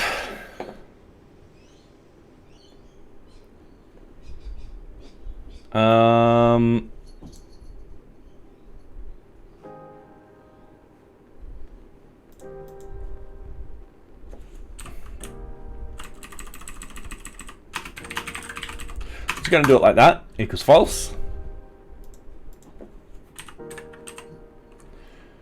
What we want to do is notify the user of the unvalidated data and return. This dot store dot dispatch new toast, and then we've got header is please check your inputs. Message, sorry, we are being told that some of the data is not passing validation. Please check. This is going to be extra classes. It's going to be background danger. We don't need a delay. We don't need it to be unique. And then just return. Do nothing. Validation has passed. And welcome. Hey, everyone from RW Grim. How are you? How was the rest of your stream? I should be doing that more often. So for those that don't know, RW Grim is working on Pigeon, which is an instant messenger app. This is where I've actually typed it right today. So I've just gone to the Wikipedia. All right, I clicked the first link. So yeah, he's working on Pigeon. There you go. That's the one I wanted. Good, good. Finished up some stuff and added some more diagnostics to the help window. Ooh, nice. So yeah, welcome. For those joining, I am Robotic Head. I am working on a project management system called NearBeach. So in NearBeach, what you can do is you can collect organization customers' simple details. You can create Kanban boards, projects, tasks. You can gather user requirements and break it down further into requirement items. And then once you've done your project and so forth like that, you can release using a request for change. So we're actually working on the request for change at the moment. So this lovely thing, which we're just cycling through. Ignore the fact that it's doing that automatically. That I just stopped it. Yeah, we're just playing around with the loading bar. So yeah, we're currently doing that. And we're going to be adding in a couple of buttons at the bottom. So we're adding in a little wizard here. So the idea is the buttons will be down here. They go next. It'll actually go to the next one if everything's validated, and this didn't, which is great news. And so forth like that. Instead of having a long form on this page, we're using the wizard to break this up. So yeah. Okay, validation has passed. Move the user to the next tab. So this will be this.current tab equals this.current tab plus 1. And then we don't need a return. That should work. Ooh, we want to scroll to the top. So, but first, before I do that, scroll to top animated is we don't want to just pop them up to the top.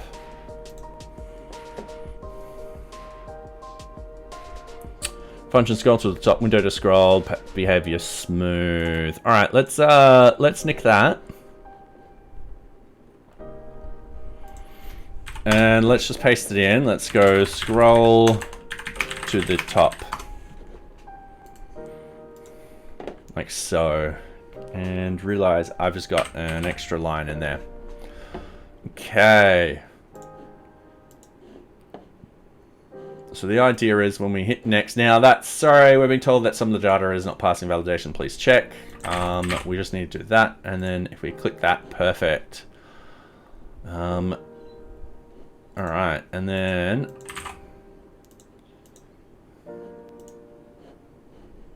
that time it didn't scroll up. And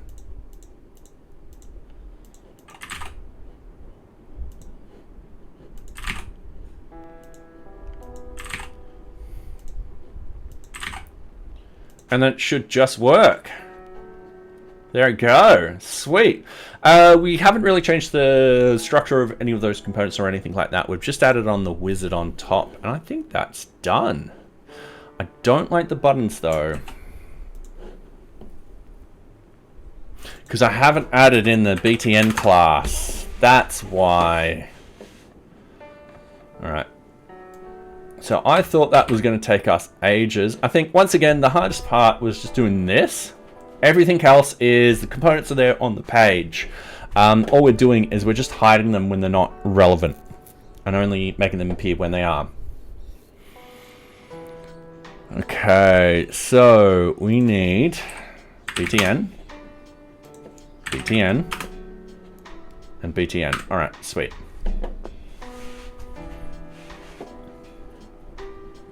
And that should be finished with that bug. We haven't, once again, we haven't modified any of the other methods. The only thing we've done is just added in that and that and that. And I might make that disappear after... Yeah, I might make that disappear after 1.5 seconds. Sorry, now I've got to find it. Do nothing. Ah, here it goes. So delay 1,500. Sorry. Yeah, 1,500. There we go. And then if someone spams it, it just annoys the hell out of them. All right, sweet. Let's go over here. Let's copy this. Let's go into our Git. Let's cd into our source. Let's just have our virtual container just opened for Python, just in case. So git status, git add everything from source. Now I don't think I have, I'm ignoring NearBeach static. The reason being is we don't need it. If we keep uploading those files, it's a lot of data. It's not worth it. Git commit, considering I do upload the production versions just before doing a release, but every single time you download the code and stuff like that, you should be compiling your own version. Bug fix.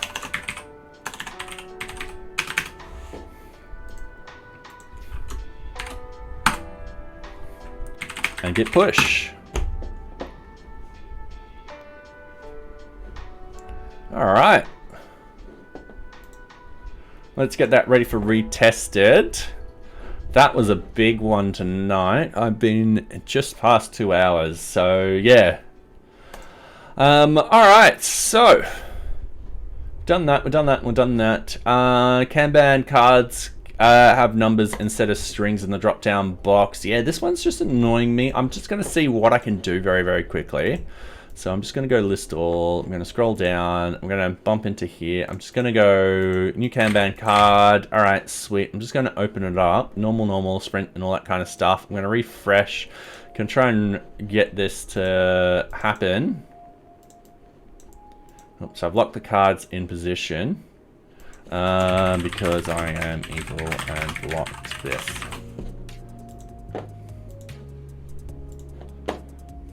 There we go. But that one's fine. It's just these ones aren't. Why isn't that one fine? What happened? What did I do? So that one's fine now. If I go into the view. Sorry, I know this is really tiny. I'm sorry, I just can't help it. The view X. Let's go card. So we've got the basic card here, card column, card level. If we open up something, card column, card level, that happens like that.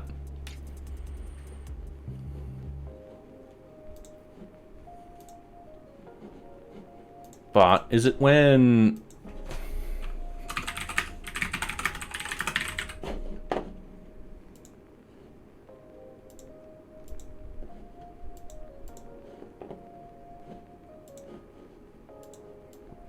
Is it only in this case? Oh, I just realized. Oh, that's part of the notes, not the description.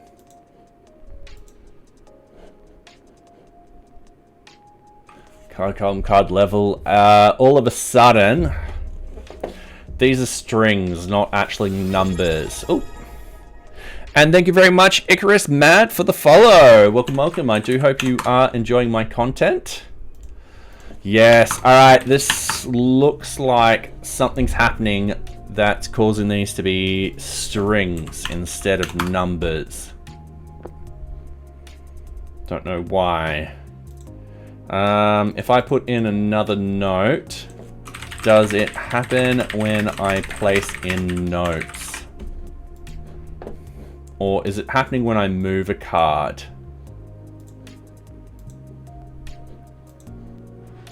So when I'm moving a card, ooh, all right.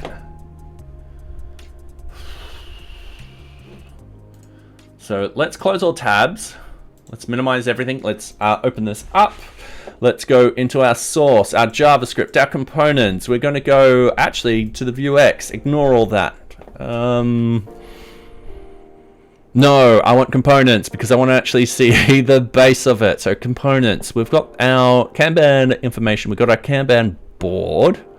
So I'm going to go from the top to the bottom, following down the stack and so forth like that. We've got our Kanban board. We've then got our row, and then we've got our column. So in our column, we've got the drag and drop. So this is basic column. This is column draggable, which is what I want. So we've got the draggable. We've got the template. Then we've got everything else in here. We've got the card ID in here and so forth like that. When everything drags and drops, we've got the on end.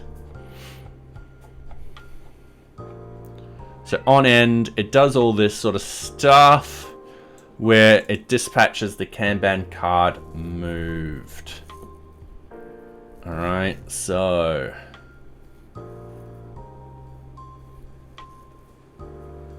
and we've got the card level, card column.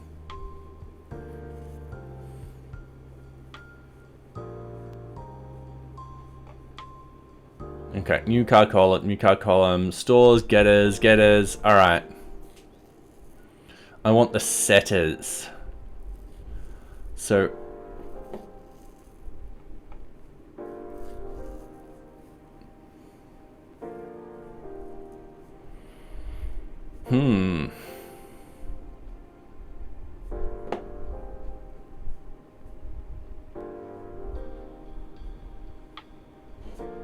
and what I'm doing is I'm just double checking with the network. When I move stuff, it sends everything out, but it gets nothing back. So this is done all in the Vuex.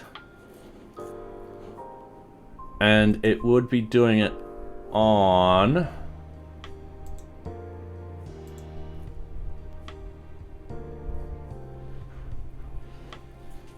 let's have a reload of this. So I've just reloaded everything. I'm looking at the card results.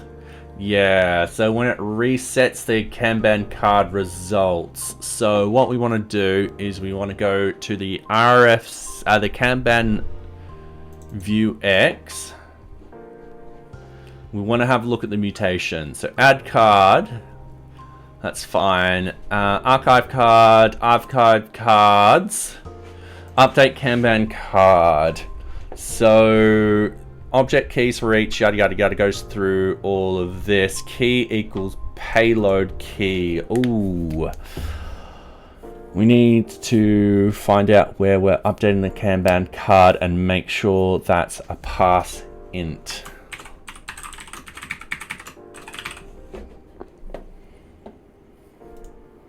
So we're doing Vuex.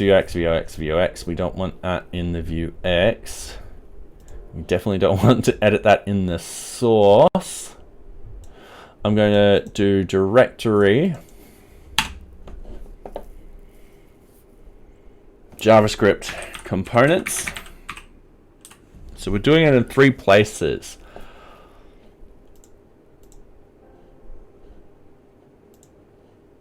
Okay, so the first one, we're updating Kanban card. We've got the card ID and the Kanban card sort number index. That's fine. That is fine. Then we've got the card ID, the card text, and the card priority. That looks fine. It doesn't look formatted correctly. That's going to annoy the hell out of me. Yeah, that is definitely not formatted correctly. What the...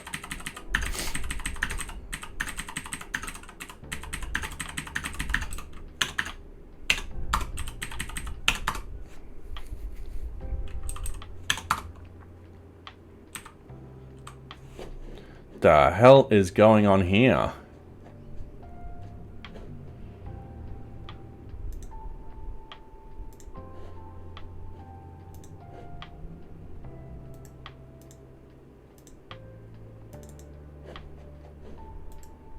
I know there's a way to reformat all files. PyCharm reformat or format code.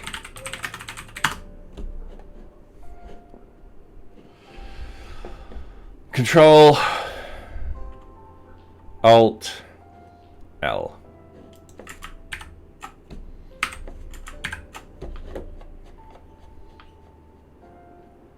There you go. All right, sweet. The other one, here it is, this column, this level ID. We're just gonna pass as an int.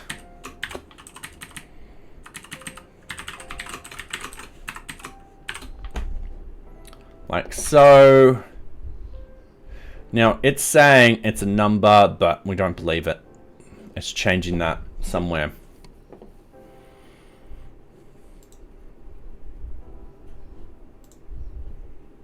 Okay, so what we want to do, we want to hit reload.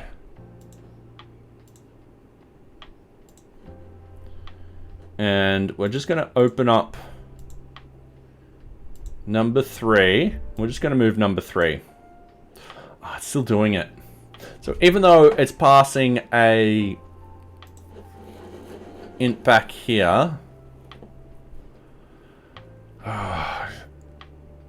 the thing is, this is meant to,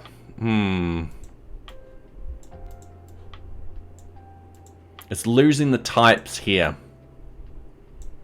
That's the problem. And the idea is this for statement's meant to fix that.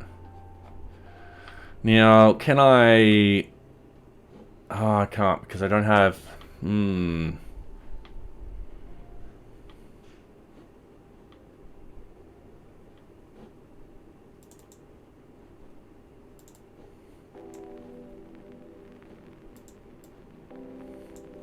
Now, another thing I could do is do special cases.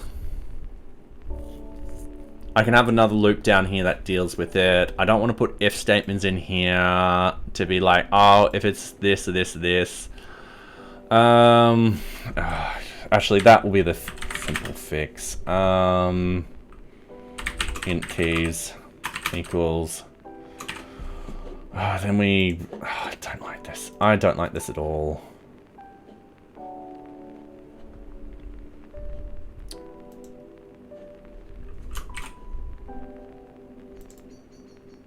Column ID.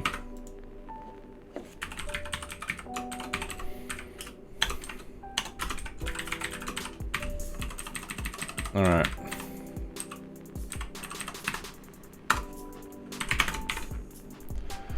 Int keys dot includes key state dot kanban card results index location dot fields, piss. Fields key equals pass int payload key. Else it does this.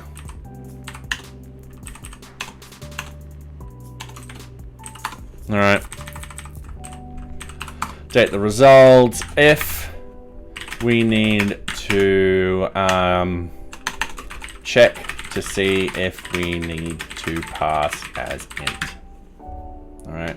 I don't know if TypeScript will fix something like this. Hopefully. I don't know if we could use something smarter and be like, hey, is there a way to imply types when we're doing variables like this? So essentially what this is doing is it's going through each of those options that comes through. It's going, all right, sweet, this is the key, we're going to update this key and so forth like that. This is meant to save us a lot of code. Instead we have all these different permutations of trying to update the Kanban board, we're just going to be like, all right, cool, this is just update the Kanban card. Sorry, update the Kanban card. Instead of having all these different permutations, we're going to have one and so forth like that. It looks like it's not keeping the types when it passes this data through, which is extremely annoying. So yeah, I don't know if TypeScript will fix this though. I think it might cause an issue. So at the moment, the simple solution is just to turn it into an integer. I don't know why the card is accepting a string. It should be turning that into an integer anyway. So if we just hit refresh and we open up this, when we move it, still does diddly.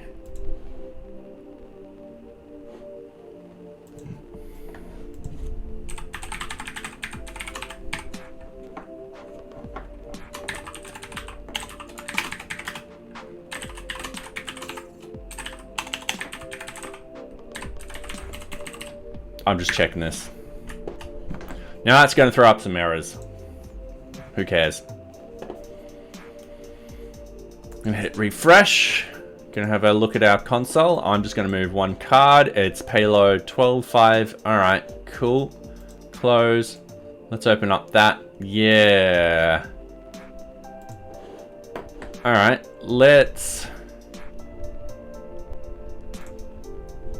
move that. Let's go console log. Key.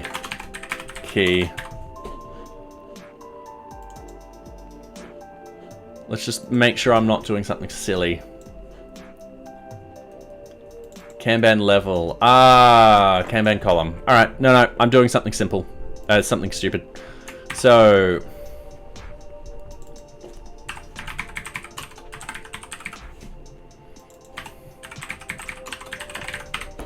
easy done. So that should be the two that we've got to override. Oh, we want sort number and card priority.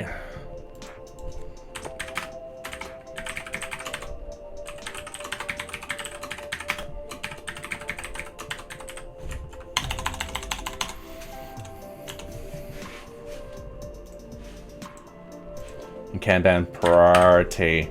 So we've got a bunch of int strings.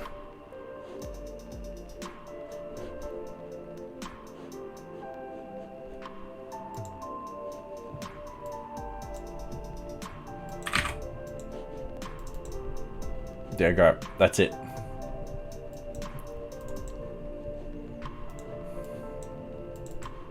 Yep.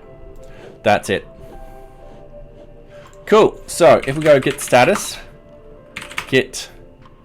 Oh, what are we doing with the difference of this? So I know I just made a bunch of changes and so forth like that to that file. Double checking the changes on these files.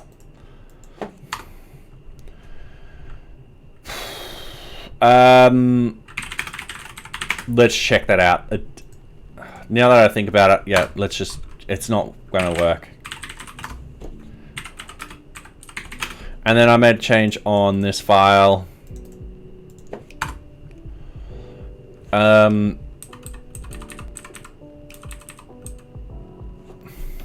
that's just neating up the file. That's fine.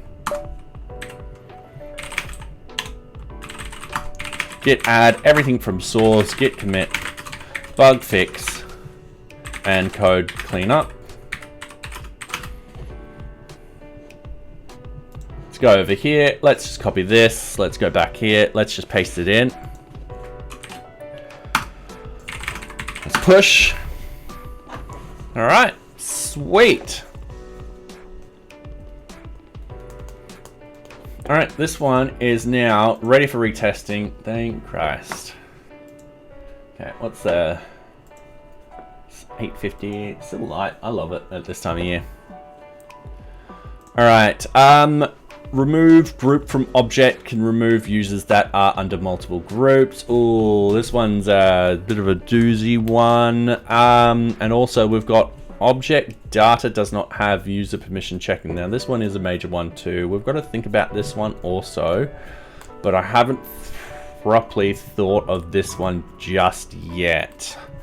I played around on my whiteboard earlier today and I was drawing Venn diagrams and all that kind of fun stuff. So yeah, because NearBeach permissions are just Venn diagrams. Gotta love them. All right, so remove groups from objects can remove users that are under multiple groups. Let's go under here. Let's reset the canvas. Let's pull out our little tool. So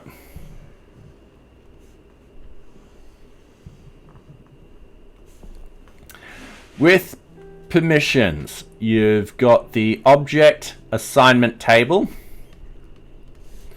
and you've got groups. So whatever is in here, all right, so whatever group, this produces a list of groups, whatever's in here has access to that particular object. All right, for users, you got a user assignment table, and you've got groups.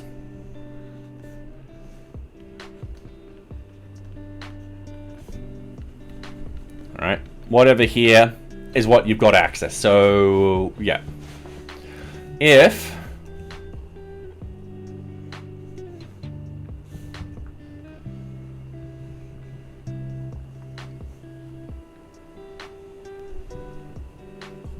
it's a bunch of that data, if you're in here, you have access and everyone's happy. So essentially, for you to gain access to an object, you need to have access to that group. So user group. And also that object's got to be assigned to that group. So that's object assignment.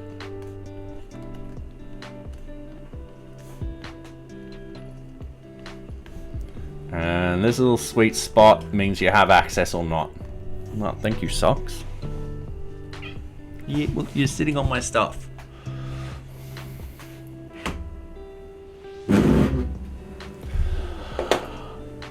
This is what makes, I'm not explaining this 100% correctly, but let's just reset the canvas, start again. All right, cool. So, it's gonna bang that over there, bang that over there. So you got user groups, which is the groups you're assigned to over here, and you got object groups. All right.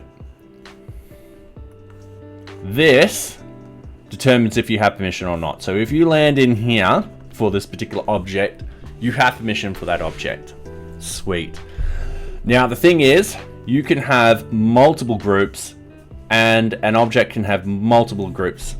So you can be assigned to multiple groups, and an object can be assigned to multiple groups. Now, the one problem with this bug is if there is a user in multiple groups and we delete them and so forth, do they stay in that group? Now, this is one bug I've got to actually test. So I'm just going to have a user, and I'm going to key in a user called all groups. Shucks.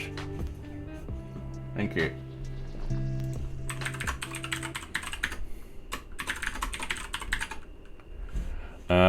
Support.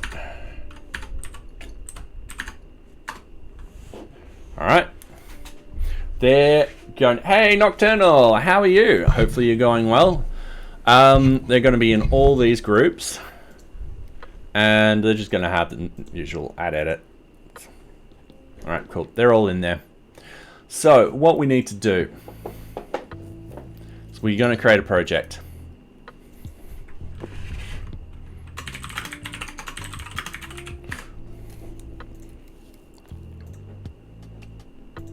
You're all right? Yeah, I can't complain.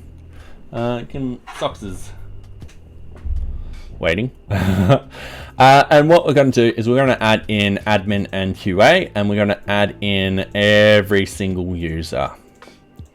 So the theory is, if we remove admin, it's only going to remove the admins, and it shouldn't remove all group. All right, so let's remove that. Yes. And it removed all group.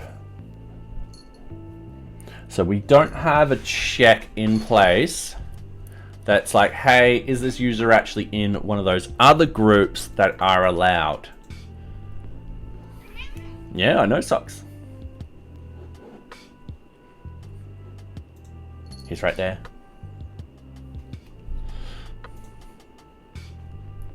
Drinking energy drinks to feel vaguely human. Luckily, I've been cutting down on caffeine for a while, so they're working pretty well. Oh, fair enough. Yeah, I ran out of coffee. Actually, when I say that, I've got instant coffee.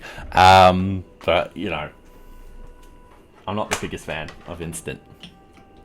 I do need to go shopping.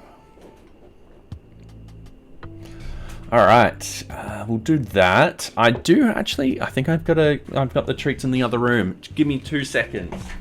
I will be right back. And Max has come in too. You like treats?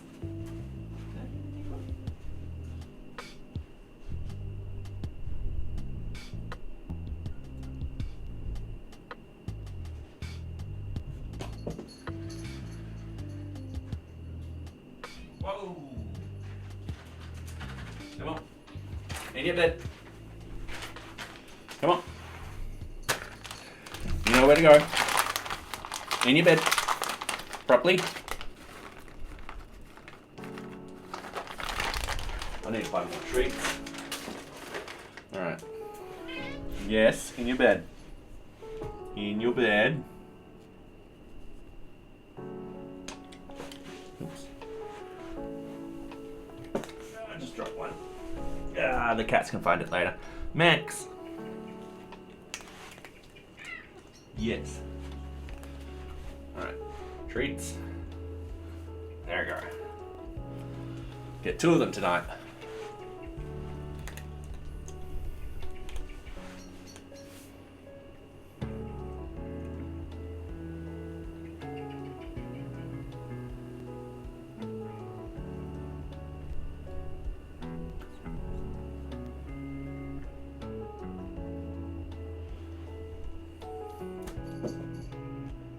And hey, Pitfin, how are you? Hopefully you're well. Okay, there you go. She's been patiently waiting for those treats. Right, you're gonna actually stay here, Socks? Oh wow. Usually you just run up. Ah, that's why, because you know my fingers have all the little dust particles on it. Okay. So I need to figure out this. So what's actually happening is it's finding all the users. When I delete a group, it's doing user group and group, and then finding all of these and deleting these, even though there could be a user with multiple groups and so forth like that. Haven't felt worse, lol. I have a cold. Oh no, oh, that's not good. Going to doctors later. Well, good luck. Get lots of rest. It's not good when people are ill. Oh, sorry to hear.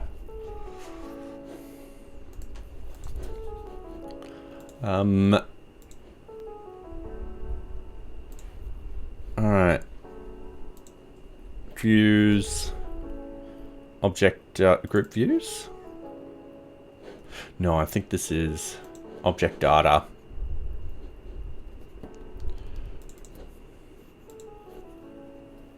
Alright.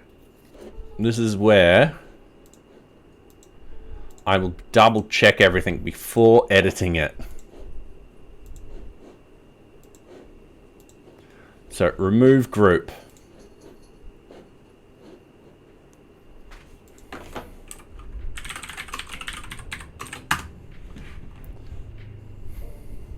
It's more like a chest infection than a cold. Oh, ugh.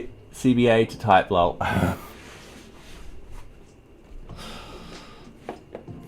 Well, go see the doctor. Hopefully you get better soon. It is not nice having an infection, especially, well, it's cold over there at the moment, so, yeah. Hopefully you get better soon. So, alright, using internal functions, get the relevant data. Alright, sweet. Upload and save data. So, yeah, what we're doing here, can confirm is cold. Fair enough. It was lovely here. It's 25 degrees Celsius in this room at the moment. However, that is, I do have the window open. I do have the fan going, and it was warm today, but this computer does kick out a little bit of heat. Compared to Australia, it's always cold. We haven't had... I'm just going to go to Google. I've got to find a new weather sort of app. Click. Melbourne weather. So it was... Oh, tomorrow's going to be 28 and raining. Tomorrow I'm going to be outside. A bit of rain won't hurt me. When are they saying when it will rain? Oh. Oh, if it's late, it's fine. Or if it's early. Sunday's going to be thunderstorms. We've been getting a lot of thunderstorms here. And Monday's going to be rain. Alright, cool. It's been very mid to low 20s. It's been a very mild summer, which is very weird. So, yeah.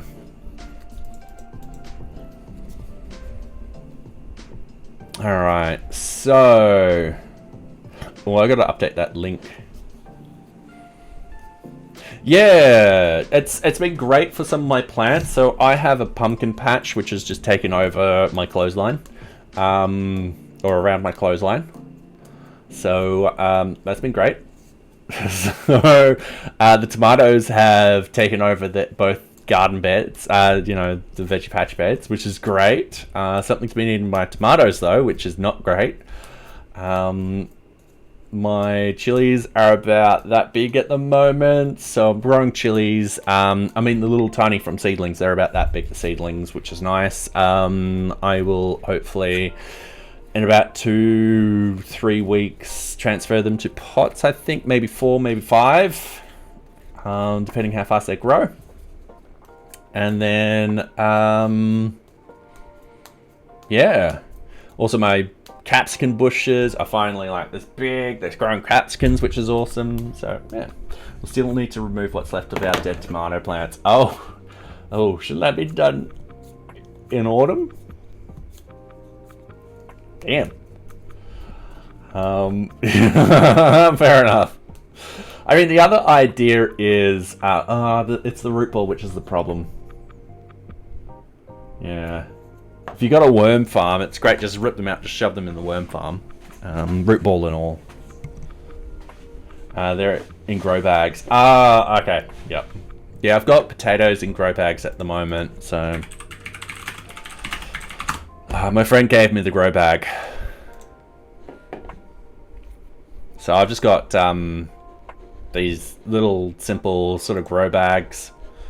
Nothing nothing special at all. I didn't realize how I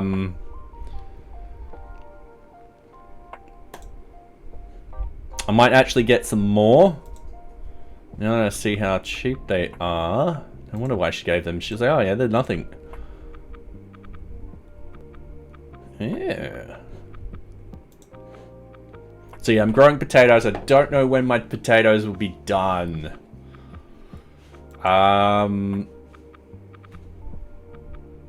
To be fair. Oh yeah, fair enough. Yeah. Tomatoes. I've seen tomatoes grow in our office.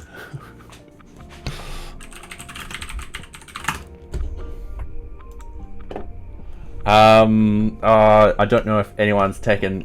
Like, when I was working at the university, someone was growing tomatoes in the office. So it is very plausible. Okay. Anyway, getting back to this.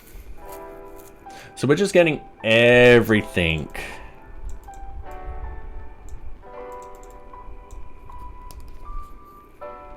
So remove groups. So form, update object assignment, group ID, yep.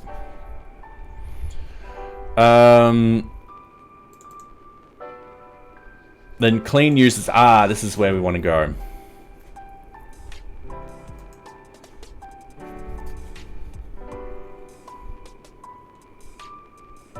So I need to go to this implementation. So problems. There could be users assigned to this object with no group association that must be removed from this object. Solution. Get a new list of groups associated with object. From prior lists, get a list of current users from those objects. Grab all users associated with the objects. Exclude those from the prior steps. Update. So yeah, in reality, this should work. Oh yeah, this is PyCharm.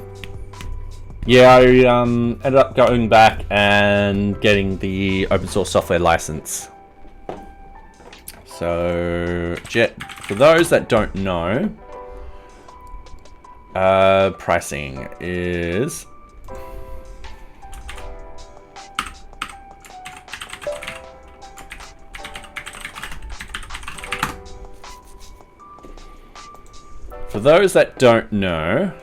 special offers. If you're a student or a teacher, you get it for free. Class assistant free. For open source projects, you get it for free. So I'm using PyCharm with this here. I'm also, because it's still under the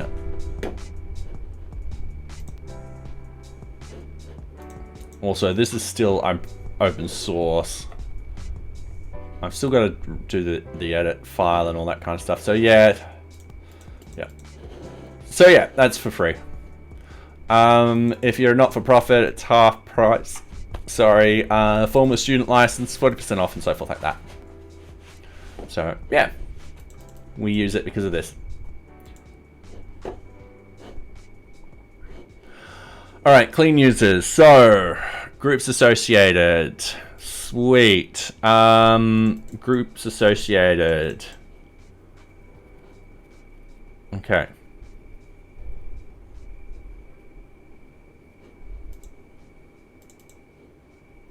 So user groups, objects, filter, groups associated. Okay, I think, this is one problem with the permission system is it's all Venn diagrams and I get really confused again. I love Venn diagrams, but yeah, sometimes. So what we do, get a list of groups associated with objects. So yeah, this is one, groups associated with object.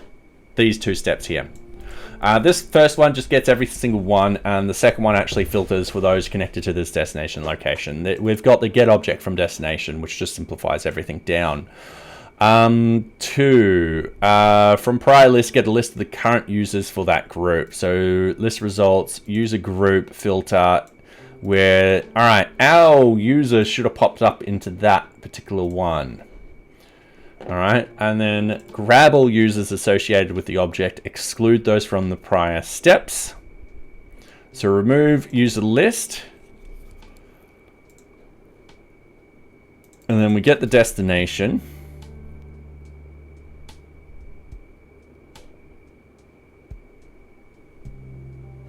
Yeah, this should be working. But we'll find out why. So we'll put the breakpoint on. We're going to go over here. We're going to add a group. We're going to add in the administration group. We're going to add in those particular users. Now, all groups should appear no matter what. I'm just double checking that. I'm going to go new project, all group user. All right. Oops, I didn't want that. I actually wanted the QA team. I want to remove that. Yes. I'll add this in. We should have all groups. Yep. Perfect. All right. So when we remove the administration from here, so yes, we should have hit this breakpoint. Oh yeah, we have. All right, so user list results. All right, so this query, let's, is there an easy way we can copy the query? I think copy value. Let's open up, was not meant to press that button.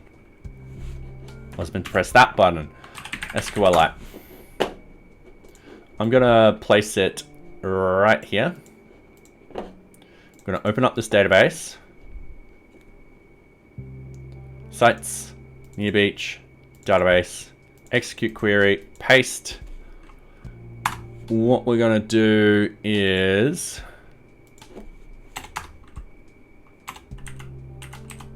I am mistyping on the keyboard. So we're gonna break down this particular query. Oh god, this is gonna be a big one, isn't it? It's just gonna have select everything.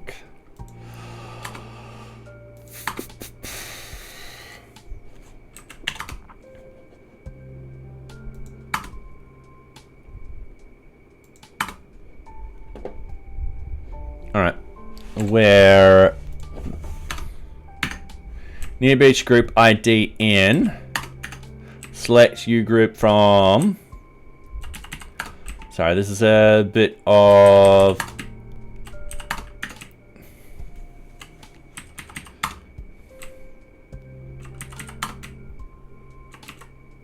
one of those things where I am doing something and I've already muddled up the thing. Let me also just duplicate the chat, sorry.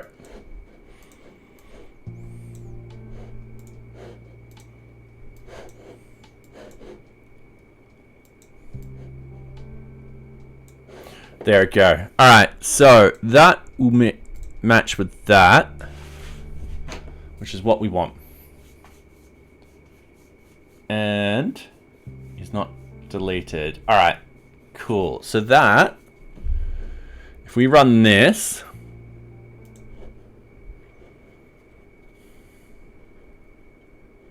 I don't know. There's a user group ID, username, so 8. Let's open up this over here. Let's group all groups. All groups is 8. All right, cool. So there's 8. So we're happy with this particular query. This one gets 1, 2, 3. Admin, that. All right, cool. So 1, 2, 3, 4, 5, 6. So we've got 6 in here. 1, 2, 3, 4, 5, 6, 7. Oof.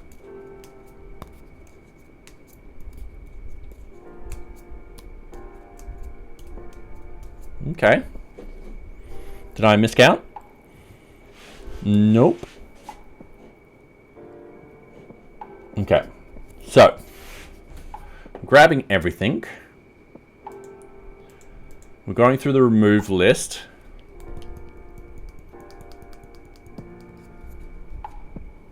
We're looking at all assigned users.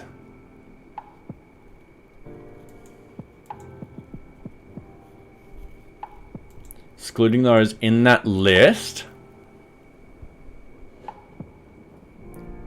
And then we're only getting objects from that destination.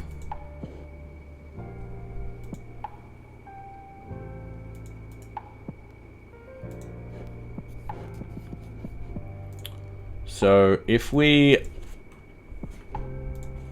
do that, paste in this, let's go home.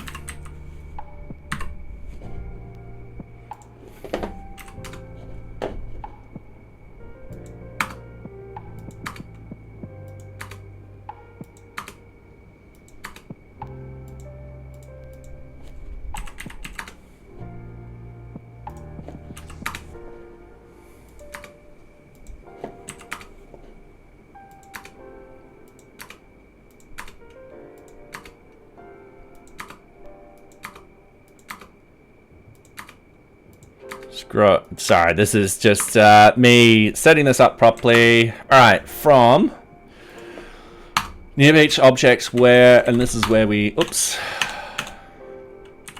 to the tab thing again. Oh, is this already like, there we go. Tab thing is not null, and not and blah, blah, blah, blah, and not, and this is where we get another brackets.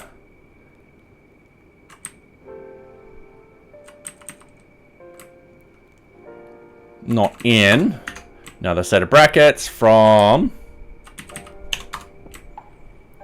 where another one in. Yeah, I know this is going deep.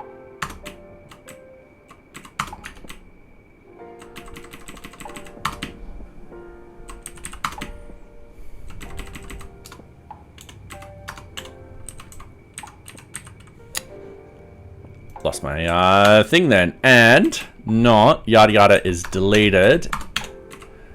And it's not null. And alright, cool. Oh. We've mucked up somewhere.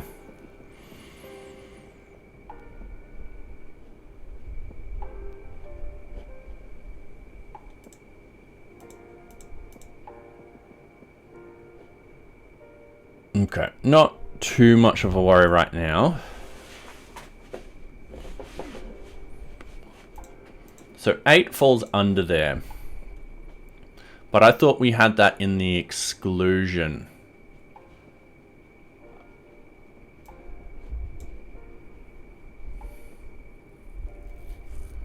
Okay. So ignoring all that, from where NearBeach object assignment assigned users is not null. Alright, cool. Yep, and not NearBeach assignment is deleted. Yep, and not NearBeach assignment assigned user in. VO, I think that's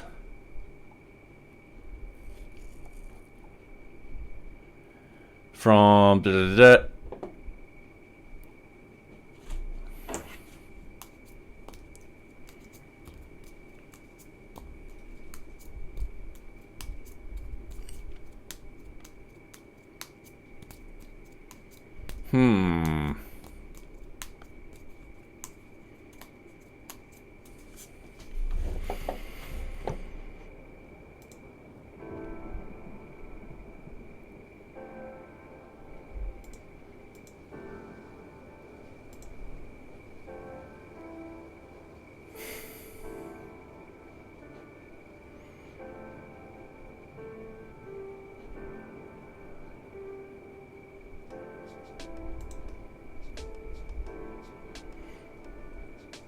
Sorry, I'm just trying to think about this at the moment.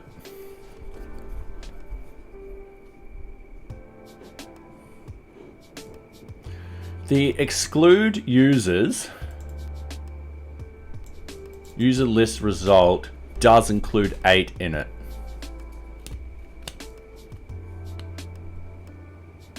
So we open up this. We've got the query.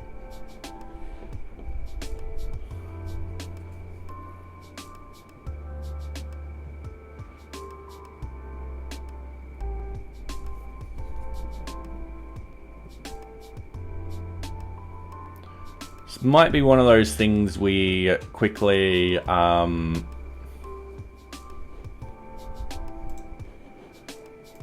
think this is one of those things we go to the terminal for. I'm bringing the terminal over here. Just minimizing this. We're going to bang this in like this. We're going to go Python 3 manage shell. We're going to clear everything. We're going to go from NearBeach models, import everything. And then we're going to start from here. So groups associated. Actually, before we do any of that, I'm going to refresh. We're going to add in administrator. And we're adding in all groups. Okay. And this is project 4. So straight away, we're going to go groups associated. Oop, I didn't want to do order by. And then with a equals groups associated dot filter. What we've done here is we've just applied the filter for this. So I'm just going to go into here, just this simple thing. So it's going to be project dot location ID.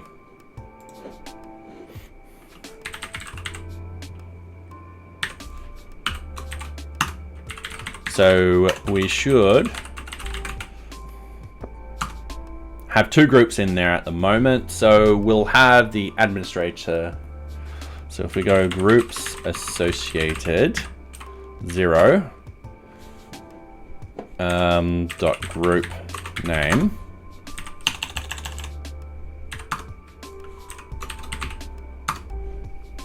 There we go, group ID. We've got the QA team.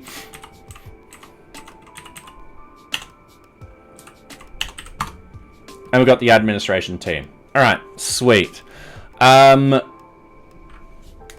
this sort of case, we wanted to get rid of the other team. So what we're doing is we're sneaking into the back end.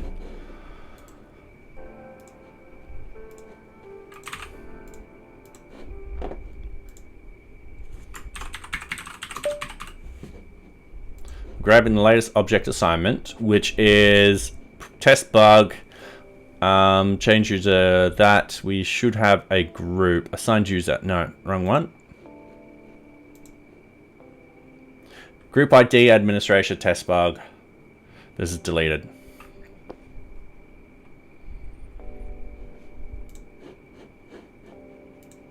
All right, we're just soft deleting it.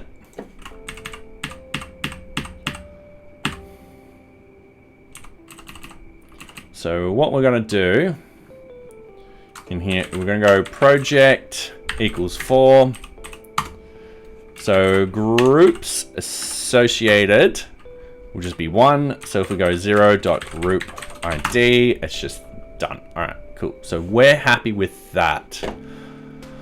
Then user list results would be, if we do this,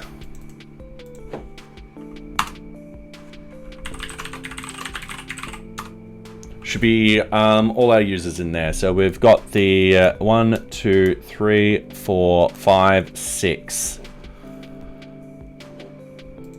1, 2, 3, 4, 5. Oh, I don't know what.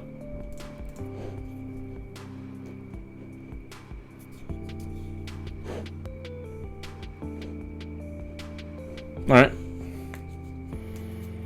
Something's going wrong.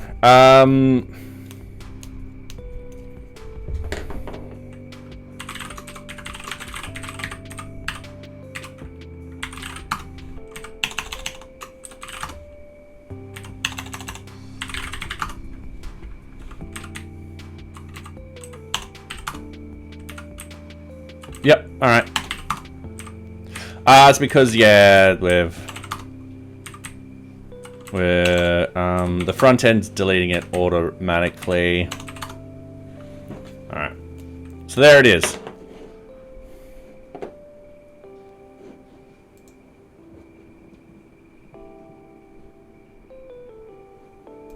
But we shouldn't be picking up admin. Oh, admin's in both. Yeah, admin's in both.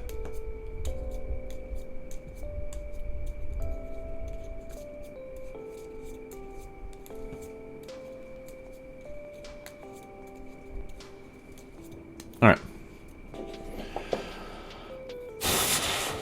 Then we're doing this.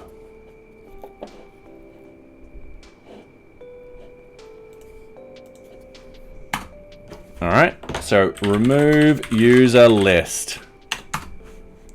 We've got 1, 2, 3, 4. So remove user list.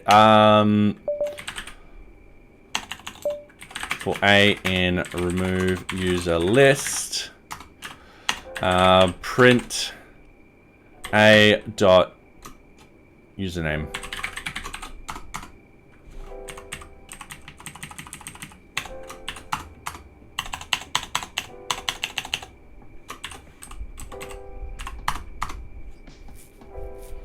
Ugh. Remove user list 0. Oh, sorry. I'm mucking things up at the moment.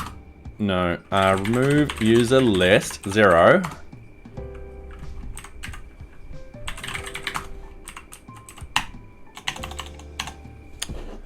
This will be part of the object assignment table. Assigned user.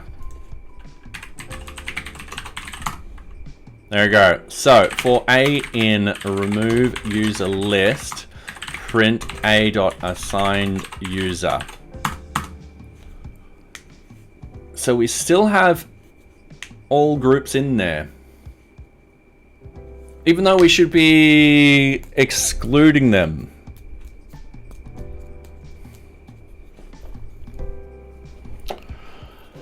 Which makes me think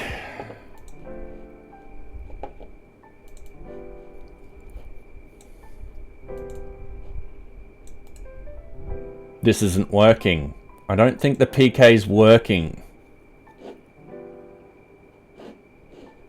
Yeah, it's not working. It's not meant to be PK. Assigned users.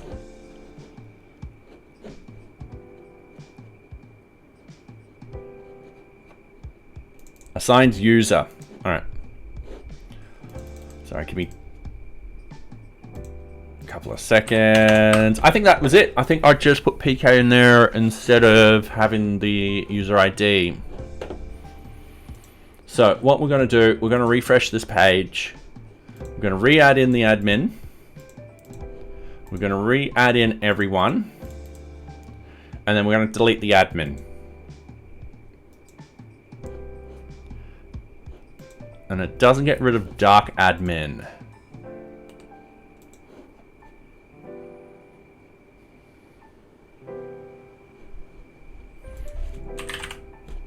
Oh, I can't wait till I get photo. Dark admin is only under the administration set.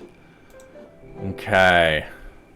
So I probably screwed this up. If I copy this again, I'm just going to paste it in here. Cannot resolve keyword. Assigned user in field. Choices are...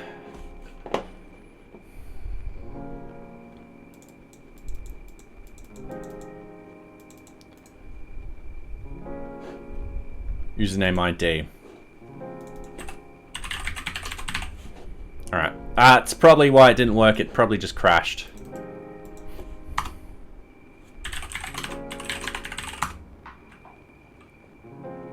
So for A in remove user list, print that, and it's just dark admin. Assigned user is calculated a field, I assume. No, it's a foreign key. So in that table, it's the object assignment table. So it handles all the assignments, like how all the users, groups, projects all connect with each other. Yeah. So I've just got the wrong field here. That's why it wasn't working. So now that's in place. I hit, yeah, we've got the little error down here. And yep, all right, cool. Did I get rid of that breakpoint? No, I didn't. All right. So I'm just going to refresh. What we're going to do, we're going to delete all this. We're going to add project to, there we go, administrator. We're going to know what users to add. I'm just going to refresh. So all of that should be fine. If we remove administrator, we should only have dark user removing. There we go. So now we've got all groups and we've got admin users in there and so forth like that. That was, we got there. But yeah, sorry, the permissions are a little bit confusing. The only real way we can actually think about them is Venn diagrams.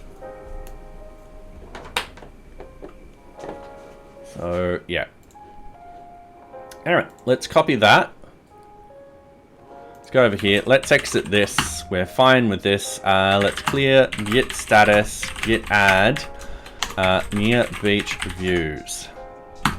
git status. We should be ignoring all the status files. Object data, all right, cool.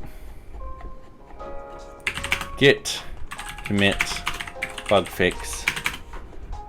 All right, I thought that was going to be a lot harder, but we found it. I thought that was going to take the whole hour. I thought there were going to be more pictures and diagrams and stuff like that, but nope, we did it.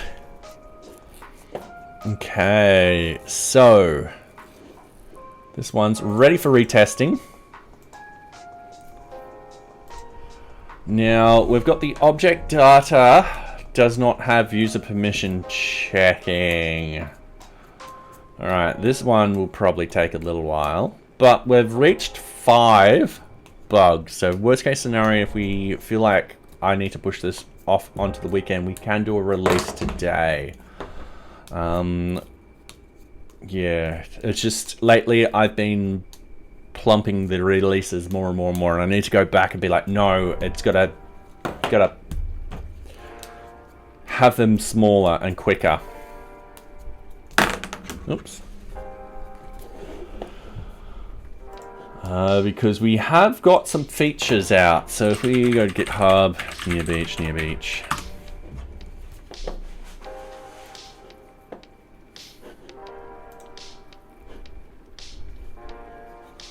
We have done, since our last release, we've fixed the bootstrap issue. We've implemented a feature, which was a very easy feature and stuff like that. So yeah, if I can't get this particular bug fixed tonight, we do a release no matter what. So object data does not have user permission checking. Okay, so currently, if we go to object, now that's an internal function. Internal functions don't need these, but we've got check destination, but we don't have check permission. So if there was a very savvy sort of user who's like, hang on a minute, I can shape this up and send this data out and so forth like that. I can manipulate all of this. They can essentially get into the system and be like, all right, cool, sweet, I know what to do. We need, and that's from the front end. We need the ability to check that those particular users have access to the backend. Oh, sorry, just give me 2 seconds on this.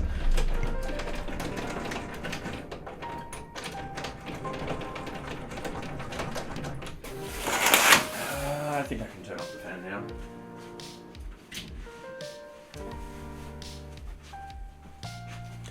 So,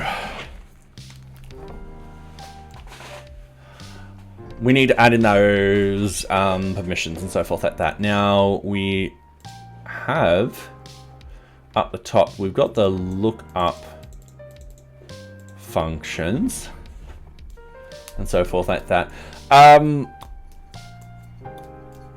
Yes. So this will be more permissions to.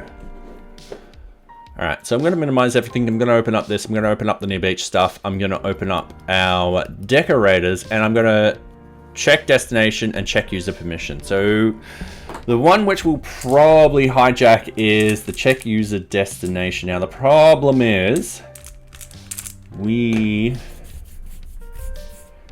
don't have that data, do we? No, we got the destination and we got the location ID.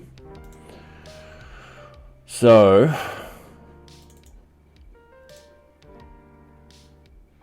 the idea here is I'm just going to check to see if we could potentially use something like this.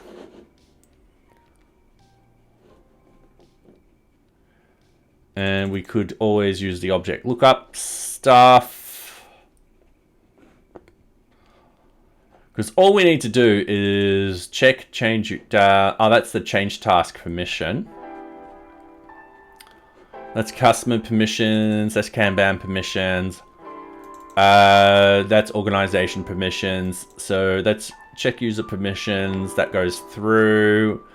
And that just looks up the object and so forth like that. And that's just very basic to set up. And the object lookup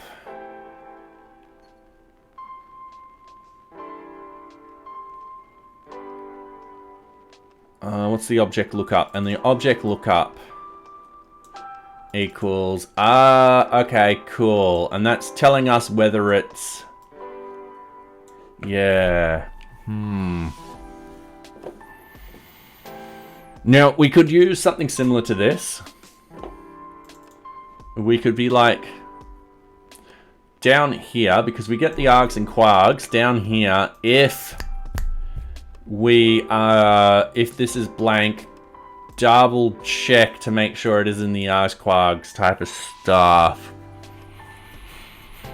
I think that's probably the best solution for this, and I think that won't break anywhere else. And that way we're utilizing a decorator that is used in a lot of other places. Like this is used for tasks, projects, and so forth like that. Requirements, requirement items, etc, etc, etc. And this is pretty much the definitive object lookup. Now there is, I'm just trying to think about requirement items.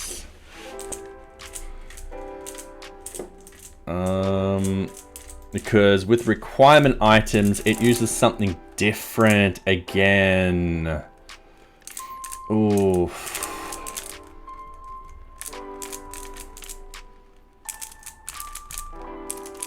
Yeah. All right.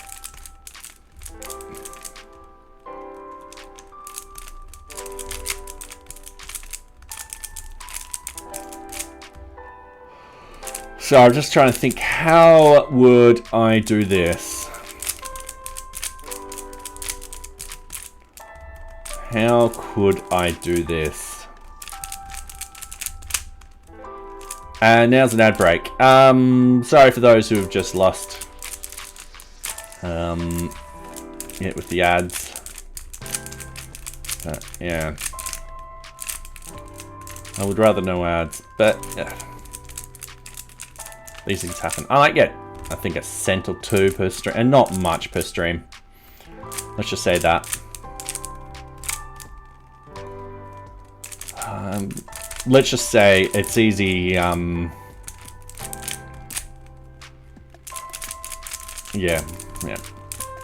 I will say the Twitch revenue does pay off all the overhead for NearBeach, which is great.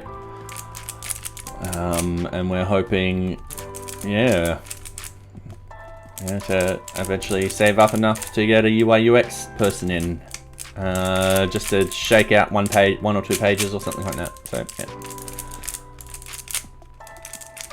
So that's why we tolerate the ads. All right. Yeah, it'll be a while off. Let's just say we're a number of hundreds away from it. We're not getting a lot, so yeah, but it's one of those things that I am saving up. I want to get NearBeach to that point where it would be beneficial quite a lot. I still have Prime Sub to give out. Oh, nice. So yeah.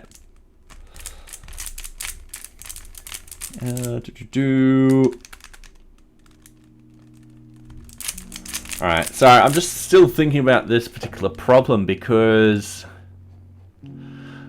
for the vast majority of the objects we use this one, and then for this we use this one, and I don't know if we can have decorators under decorators, or we can functionize a lot of this and just have it return the user level and the Boolean statement. Actually, no, it just returns the user level. Oh, no, it also does this. It returns permission denied and all that kind of stuff. I mean...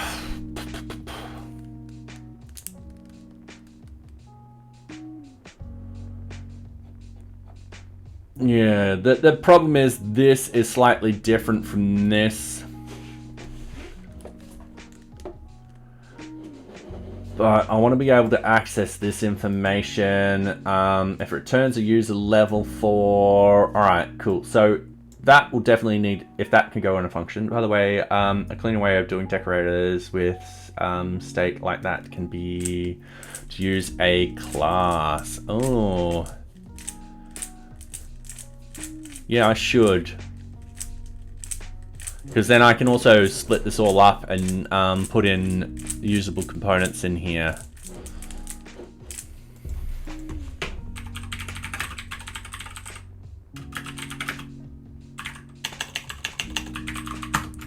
Django decorators class.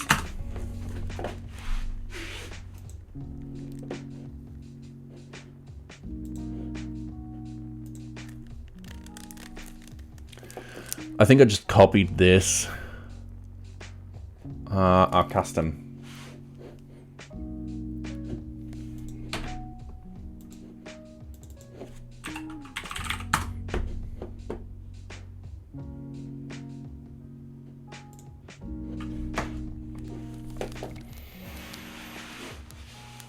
All right. Ooh, like that. All right, cool. Class, user account management. Oh no, wait, that's the view.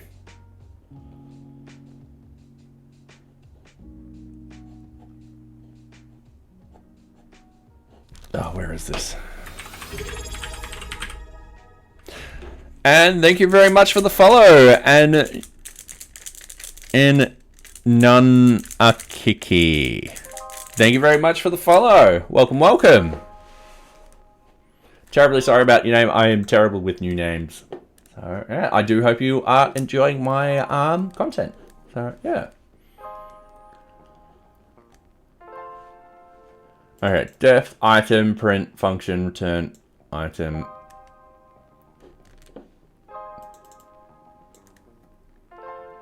Thank you. All right, at decorating my function, this is my function. So it goes up to this decorator up here, it passes through the function, def item print, this function was decorated, function return item.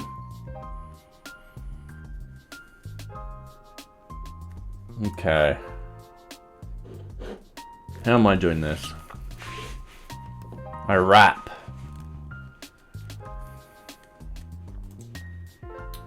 And then return decorator. Okay, cool. But wraps every function in here. So that can be extracted out. So can that. So can that. So can that. And then when it comes back, but the problem is, it'll be actually this section here.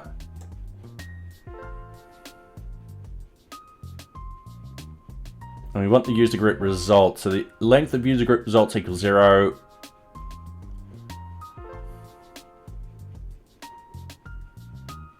Okay.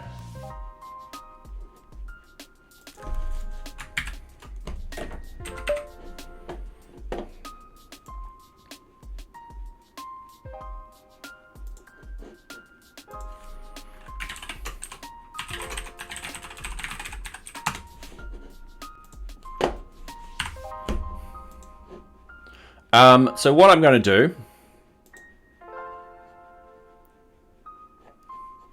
is I'm just going to hit that bug again. Just copy these. I'm going to paste it into this, and I'm going to reference both of them at the same time. I'm going to grab all of this at the top.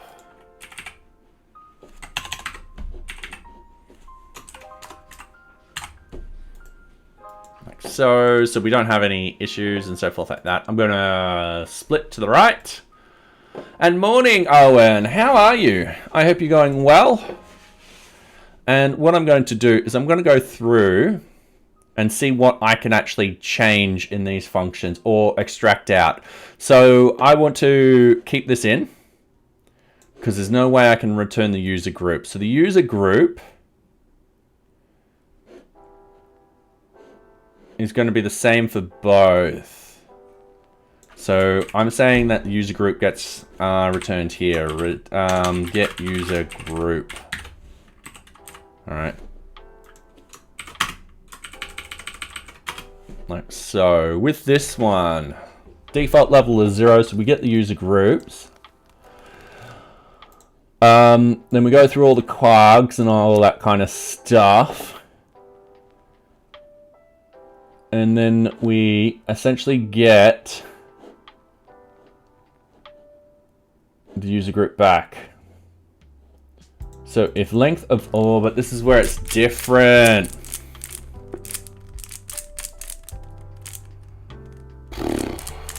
This is,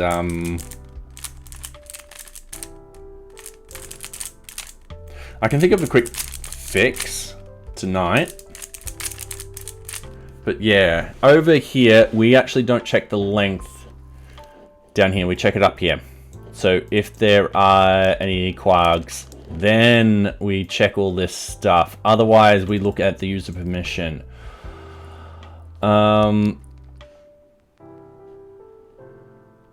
But that being said, with this particular one,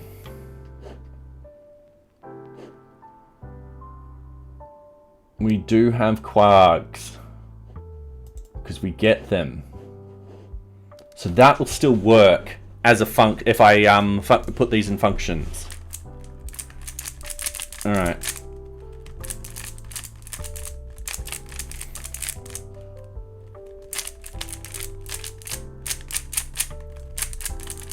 And then the all.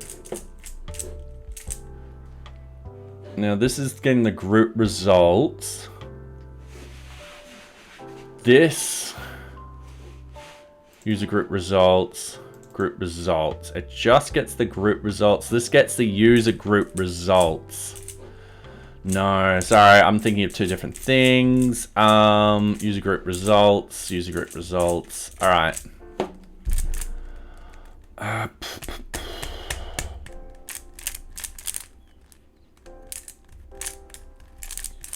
Okay.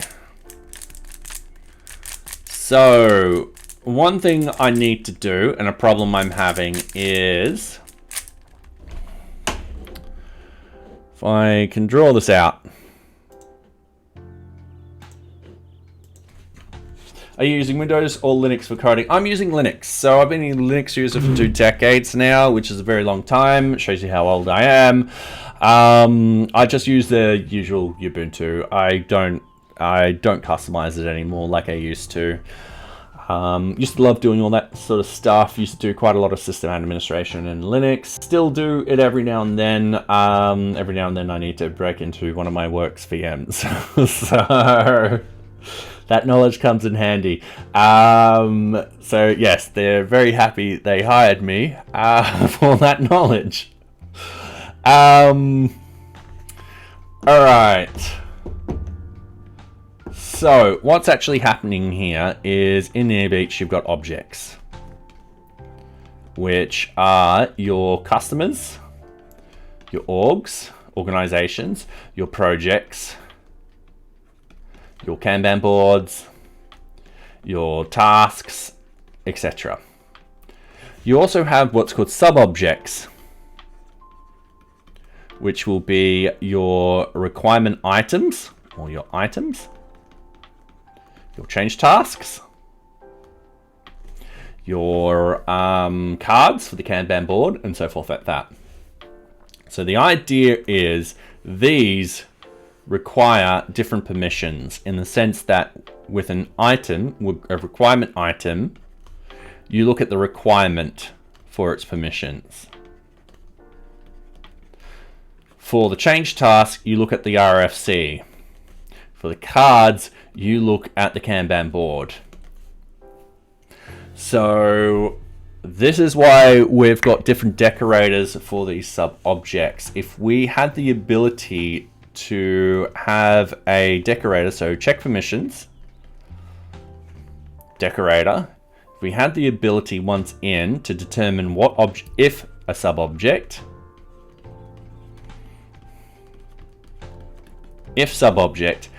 depending on the subobject, it will actually look up those functions independent. So look up subobject permissions and so forth like that. If a normal object, it'll use the normal check permissions default stuff, which is this on the left. So we'll go through and all that kind of stuff. What we could potentially do is we could, and this is what I'm trying to figure out, is we have the check permissions decorator. And then underneath, it determines from here if card, yeah, if change task, yeah, and so forth like that. And then else, the normal, yeah. But what we've got to do is we've got to return probably values that will trigger what will happen. So one of the values we need is user level.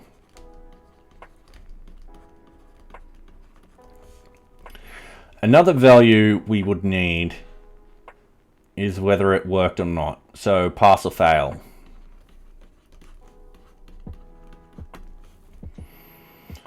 And so far, those are the only two I can think of which we can pass back. We need to check all the code to see what every place is doing differently and if we can actually do that. So if it fails, that's where we go baba and we send back that the response being like, no, everyone's unhappy.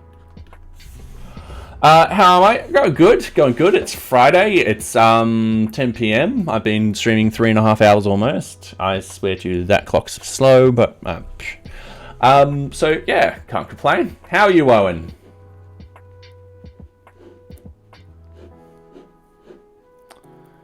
So yeah, I've just got to go through all the code, see what everything is doing, and then from there be like, can I extract a lot of this out and actually have this so that we don't have this nested function of mess, and actually simplify it and just have little functions being like, all right, cool, is this a change task, is this, and so forth like that.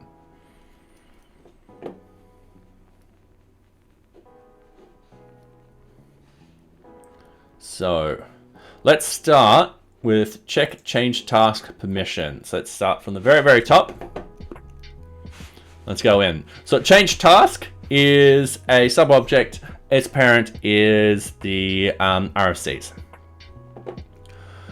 So what we would do, we would keep this on every single level.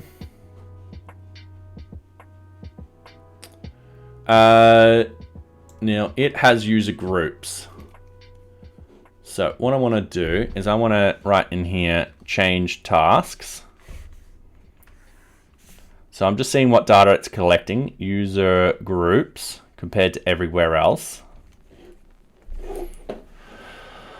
If we're passing in any args like change task ID, we want to do the following. Length greater than, so RFC change task ID, yep, we want to see that change task ID and all that kind of stuff. All right, cool. So if it fails everything, we return back false and a blank and a 0. All right, for the permission denied. And then with this, we would continue. If user level, yada, yada, yada, user level, return function requests. So we return true and a user level. All right, so then we can extract this out into its own function. Yes, socks. Then the next thing is check user admin permissions. I am going to leave this one because it's very specific for the administration permissions, not object permissions. Same with the customer permissions. This is very specific for the customer permissions. I should scroll up and say minimum permission level. All right, cool. So yeah, as you see, this is very specific for the admin. It moves out of that thing. Check customer permissions. Yeah. Check user Kanban permissions. So once again, we've got that.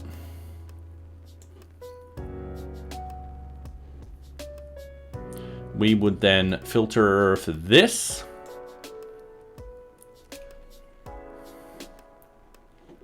So yeah, we'll just extract all of this out. And then instead of raising permission denied, we'll just send back false and a 0 user level. And you can do that in Python.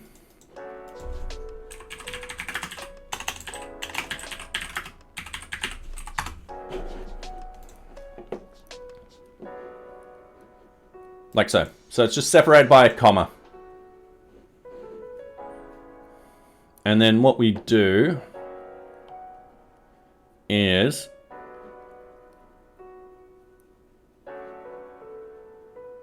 now that's a tuple. I think, yeah, we do something like this. Where, yeah, simple and easy. For those who can't read my screen, terribly sorry, I'll zoom in. So essentially what we'll do is we'll return true, false, comma, and then the user value, and then we just have it set up like this at receiving. So I think this is plausible. And then what we could do is we can, because we'll be simplifying this code, because all we now need to do is, instead of check change permission, task permissions and stuff like that, we can just have object task, object this, object so forth, key in the information we need to actually send to it. And Bob will be your uncle.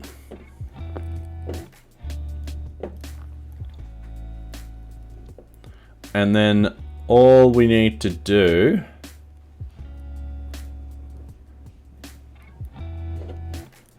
is handle the object lookup.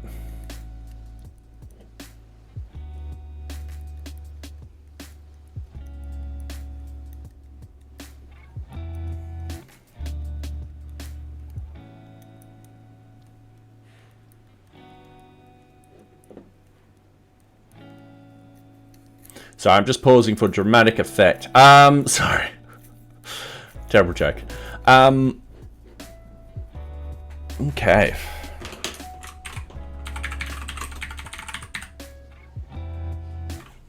Oh, we don't want that in there. We actually want in project. So object lookup. Now these will be task IDs. I don't think I can grab it from the destination.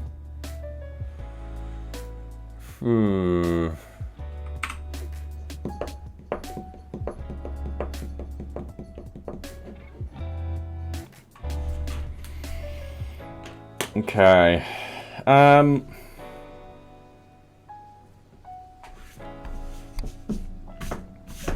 Now the good news is we have all those unit tests that are testing the permissions. So if we do make changes to the permissions, we can rerun those unit tests to see if we've broken anything. That's the great thing about unit tests, is when you go to refactor code like this, you've got some sort of leniency to be like, all right, cool.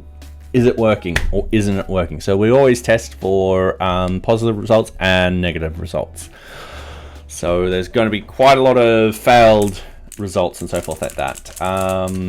Now that being said, the object data, I don't think we're testing for failed results because it's constantly, at the moment, not checking for that permission.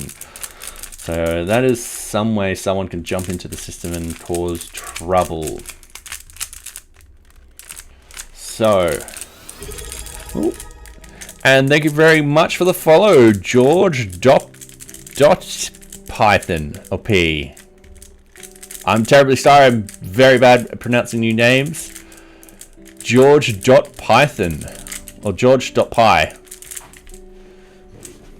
Welcome. I do hope you are enjoying my content. So yeah, we are refactoring this, which is going to be hard because this code I wrote quite a long time ago, and there's slight changes depending on the object that we're dealing with. So yeah, and I don't know if I can get to the destination, which is really annoying. If I could, that will actually save us quite a lot of time. No, not really, because I still need the override. So yeah. Okay.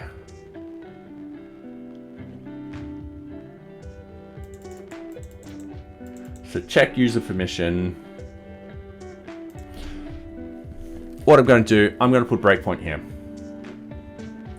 going to go to NearBeach. I'm going to go to a project. I'm going to hit refresh. What's the project? So this is NearBeach. This is an open source project management system created using Django for the backend. So Django/Python for the backend, and VueJS for the front end. So yeah. If you are interested, it is all open source, so you can actually check it out. So yeah, that's the old address, but I'll forward you to the new address. We're recently moving to NearBeach, so we're slowly putting all of our open source projects under the NearBeach organization. Yeah. Mainly because our GitHub actions kept using up too much space, and GitHub was complaining, and we're like, well, fine, you'll use the sponsored version of GitHub, and they're like, fine, and then we're both happy. So yeah, at the moment, I don't know when you joined or how long you've been listening, so I'm just going to say this out aloud anyway. We have decorators in the system which checks the user permissions. The problem is, for most objects, that is perfectly fine, but we've got things called sub-objects which require that don't have permission on them themselves. They actually rely on their parent object's permission. So with those particular objects, we're using different decorators to check for them. So for example, a Kanban card, Kanban board, and all that kind of fun stuff. The idea is when you're dealing with objects, so object data, I should really specify that. So which users are assigned to an object, what are the links between objects, and so forth like that. So essentially, wrong page. This data down here, so the groups and users assigned, any documentation uploaded, any links and so forth like that. Currently, we've got the permission set, so if a person's read-only in the front end, they won't be able to send it up. But there's a sneaky trick that they can do. If they actually hijack any traffic, what they could potentially do is edit that and then resubmit it and be able to access and modify this particular piece of data, or these particular pieces of data, because there's no check on the back end. So that's what we're trying to set up, is we're trying to figure this out. But the problem is this particular data down here is shared, especially this particular component is shared between every single object and sub-object. So we've got to figure out how we're going to make the decorator as generic as possible for the vast majority of the don't you have CRSF tokens for that? Yes, but you can sometimes do something like this. That's right, I'll reload. So let's actually submit something.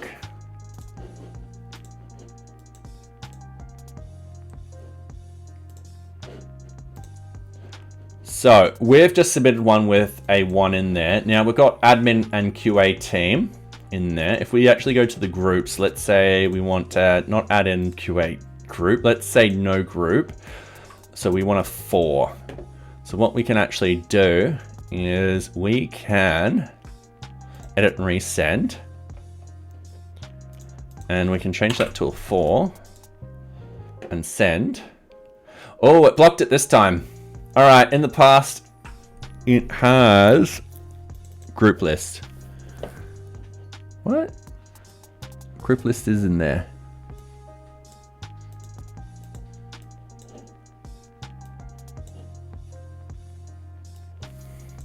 All right, I'm going crazy. Group list is in there. I have done this where I've edited this and it has actually gone through. I've yet to learn the benefits of wrappers. I'm pretty sure there's plenty. In this sort of case with the decorators, I want to check the permissions. So it goes through, essentially it does math. It's a Venn diagram.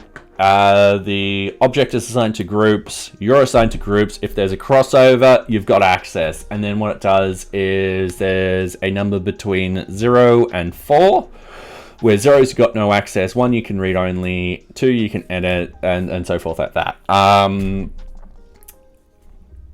What it does is it grabs the maximum number, and that's your permissions for that particular object. Other things you can do with wrappers.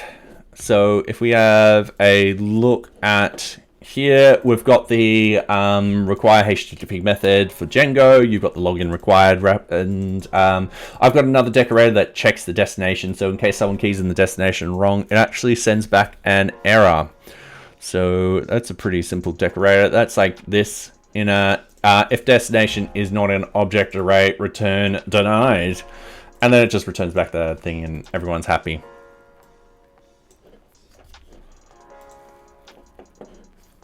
Anyway, I don't know why this isn't doing it today, but I've done that before where I've changed the form data and I have been able to,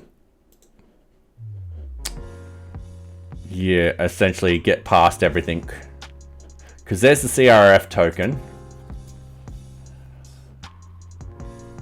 And there's the XF token.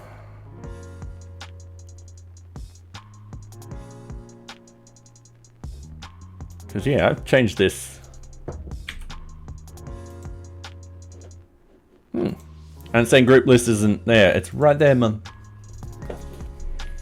Decorators can be useful for doing things either before or after a function execute, especially when you do things that are similar in multiple places. Yeah.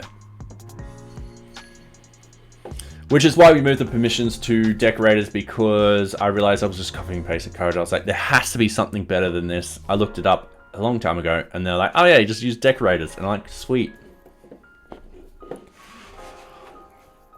So,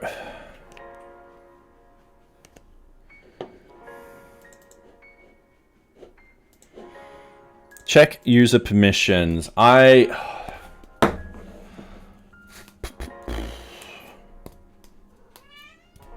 This sucks. Oops. So, what I'm going to do, I'm just going to copy this file.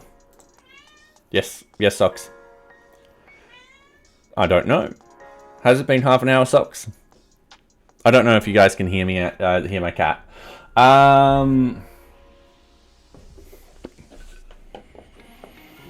There's a good math term. You can hear, socks? All right. Yep. I don't know if it's been half an hour yet. Checked. Check. User permission. I hate doing this. Don't judge me with the new. I'm just seeing if this will actually work. And there I go. It has. All right, sweet. This gives me a couple of seconds to sort of quickly run at the code without anyone judging. All right. Oh, she knows what's happening. You could go. It's like, damn right, I want treats. It's been half an hour. All right, in your bed. In your bed.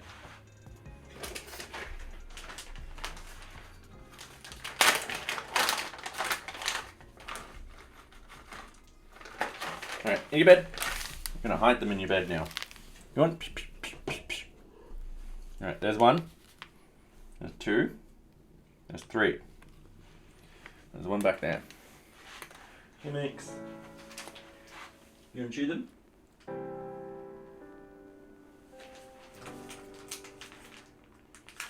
There's more in there. Yeah.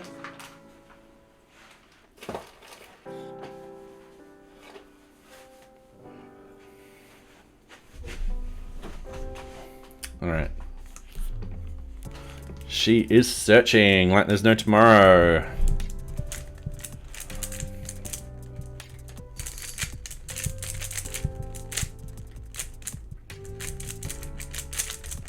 She's found the one at the back. I don't know if she's found... No, she hasn't. Oh.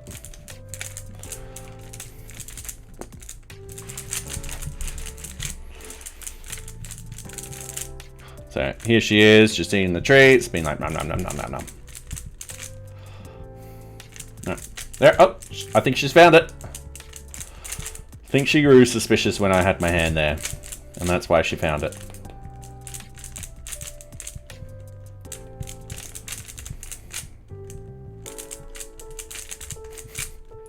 Wonder if I do this, if she'll start sniffing there. Or maybe she is. No, she's found something else. All right, cool. She actually found that one by herself. All right, socks, don't fall off the table. Though that will be funny as hell, and I'm sure someone will clip it really fast. All right, she found that one without any help.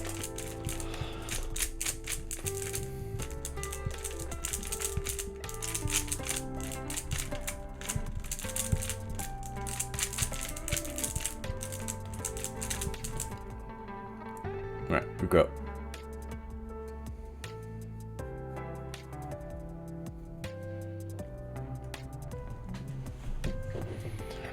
All right, let's get back into it. So, this is just new, just because I don't want to delete the old file and I still want to work on it and so forth like that. And I can just swap the folders out, so to say. So, first things first, with this particular one, request user, yep, all right, cool. Then from here, what we want is we want to determine, we want to get, what's a good return value called to, whether it's true or false, passes and user level equals, and then we're going to create a object, change task. Permissions. All right, and I'm pretty sure the min level permissions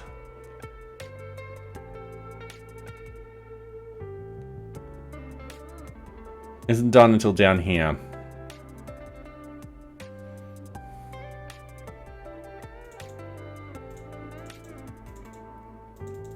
Yeah, all right, so that's done down there. So what I could potentially do, that's the user level. So I want to cut that. Sucks. I want to cut that out. And I'm just going to go to the very end. And I'm going to have internal function, def object. Oh, I forgot what it was. Object, change task. Permissions.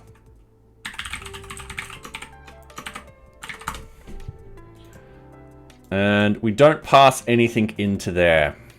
That's fine. So we've got object, change task to permissions. We've got this user group results. Oh, request user. So we'll need request passing through. We'll need args and quargs passing through. All right, Socks has disappeared. She's got her treat. She's like, I'm out of here. Cool. So we'll still need the user group filter. Yep, cool. Quargs and so forth like that. Now, in this sort of case, we'll raise false and 0. If everything fails, that will be return, sorry, false and 0. Otherwise, down here, return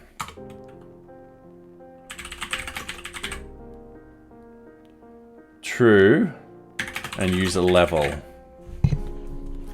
Now,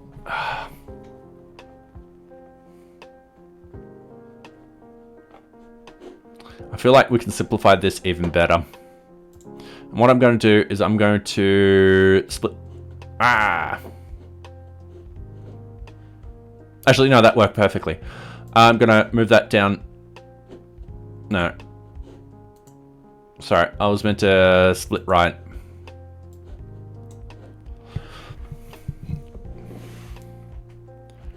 So, I have a feeling I can gut more of this.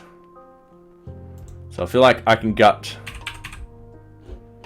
these lines, paste them in here, check user permission.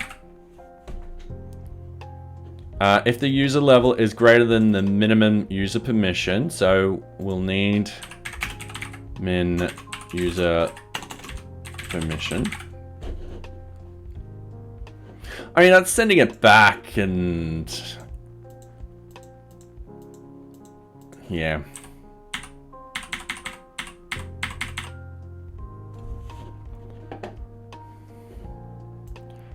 The idea is, yeah, it'll get to this level. And that will probably be common, and that will probably be common, and then it's just this we're dealing with differently. So this will be the min permission level. Sorry, not that. You request args and quargs. Okay, everyone's happy with that.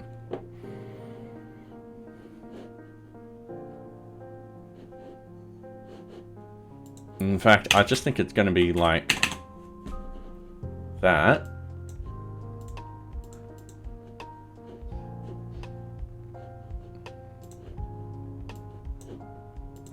And then like that. Checks the user permissions. All right, so straight off the bat, if passes equals false, erase, and then we just raise that error. Permission denied. Cool.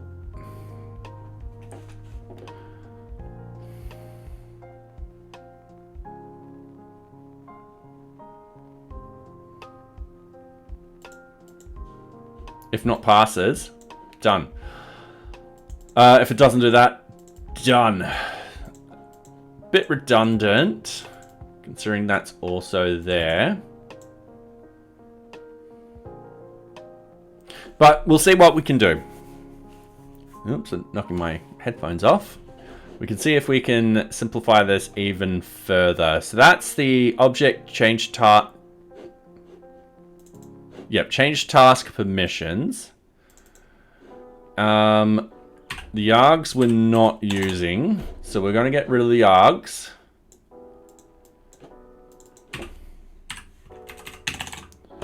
All right, like so. We're only passing through what we need. Then, in the new shell, what we want to do, Python 3 manage test. So this is just going to test to make sure that particular thing runs.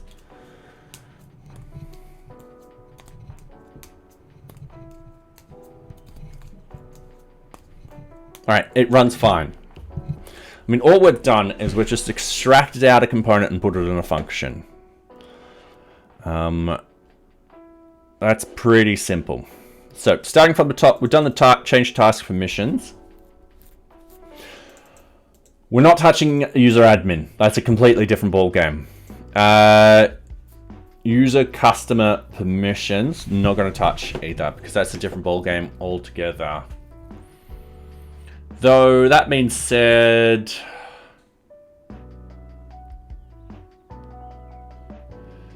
that's going to be the same. It's only going to be this section which is different.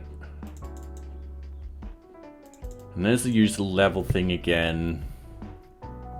So that's common on quite a lot of them, but not all of them. So ones where it isn't common, we've got to double check with that user level permissions one. I believe it's there for all of them. If it's there for all of them, it's better to have it out of the function. I know we're having two raised permission denieds right near each other, but that's perfectly fine. In this sort of case, this particular one,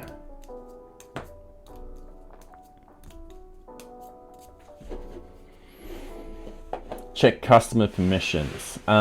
User group grabs the permissions, sends back the permissions. It's going to be true no matter what. So if we were to cut this one out, using the same sort of object, user customer permissions,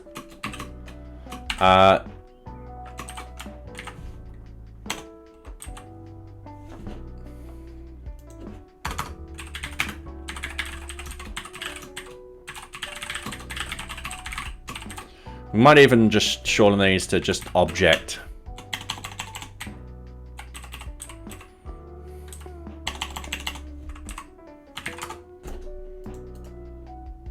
Paste that in. We're gonna handle that in a second. Object customer. This is gonna be an internal function. We need request. And then it's gonna be simple true and user level. So that will be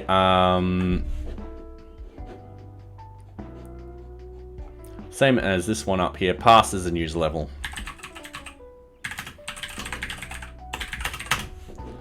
We're also going to update this to object change task.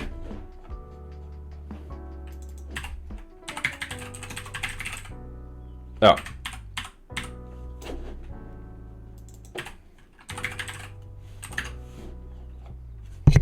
All right. So that should send back those permissions. Check user customer permissions.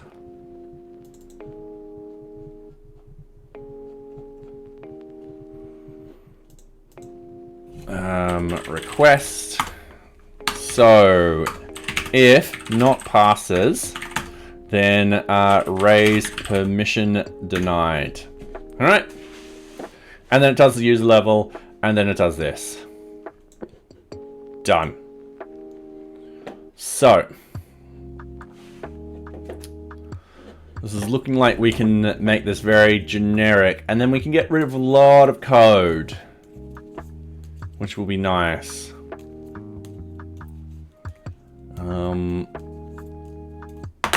Yes. Okay, cool. So check Kanban permissions. Once again, we're keeping this one in, and then I think it's, if we go internal functions, is there a private? Just give me 2 seconds. Sorry, one thing. Python private method. I'm just seeing if there's a plausible.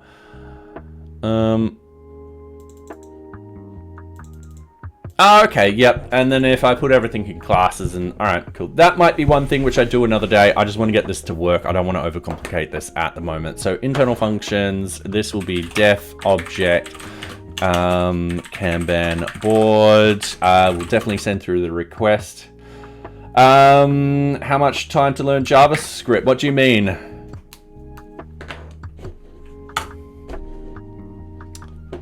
It's a very generic question. Like,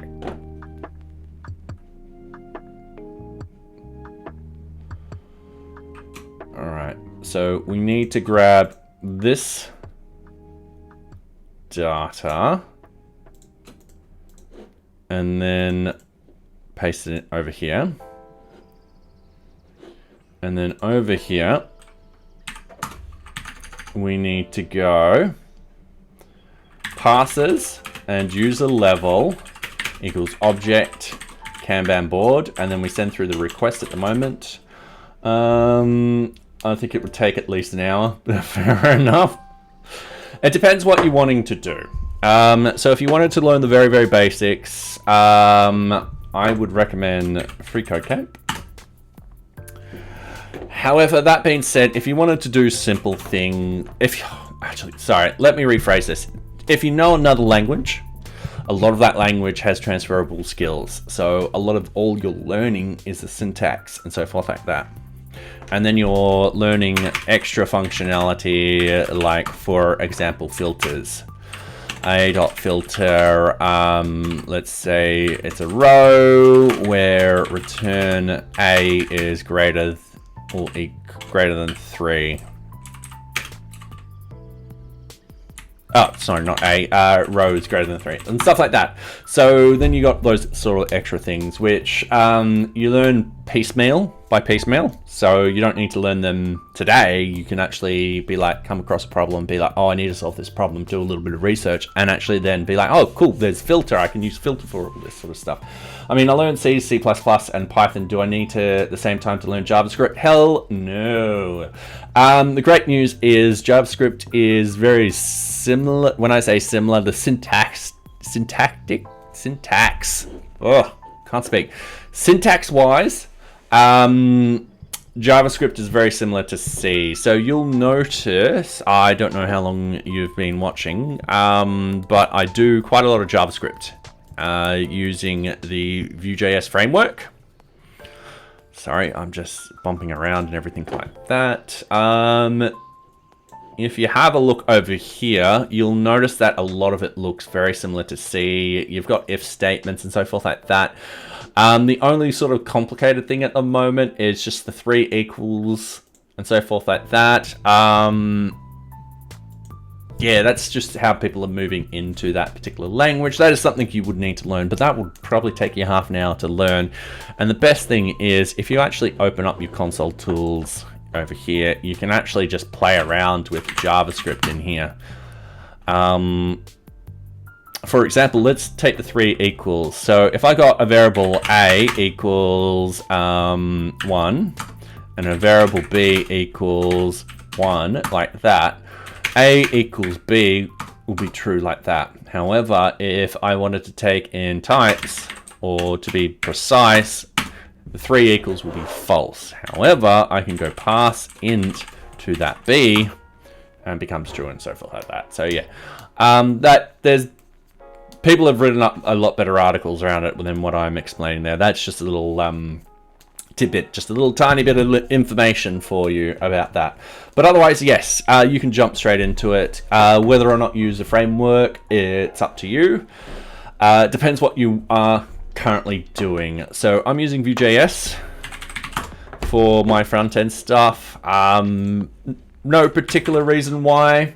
Actually, the reason why I used it is because I knew more of it, because when I joined a previous job, they were using it there, and I just learned, and I was like, all right, cool, I'm going to rewrite NearBeach in VueJS for the front end and stuff like that. So yeah. So yeah, you should pick it up pretty easy, and C languages are much harder than JavaScript, yeah. So the one big difference is JavaScript is not strictly typed.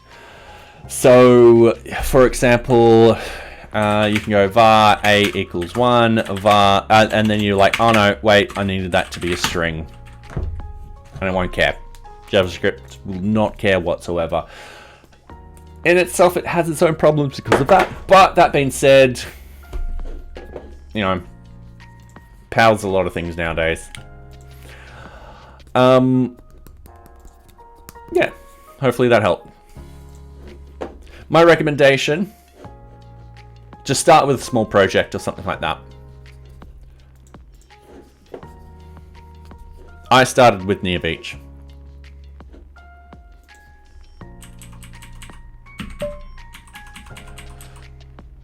Oops. Oh, no, no. All right, cool. I wanted that. So that is check user Kanban board permissions. So it passes through that. And then all we need, when I was coming up to speed on all of this 25 years ago, JavaScript was regarded as a toy language to slightly enhance web pages. Look how far we've come. Yes. But also look how far JavaScript has actually evolved too. Especially in the last 10 years and so forth like that. So I keep forgetting what these are called. So I remember having to be like, when you got an object, oh wait, where's my VueJS? Oh, where's my data? All right, so that can actually now be represented like, talking about change, whoops, wrong line to delete, can now be represented like that, and so forth like that. I'm just pressing random keys right now. But yeah, JavaScript has come a long way. But so have most languages. If a language doesn't change and evolve with its user base, then it just dies. Raise, what was this permission denied?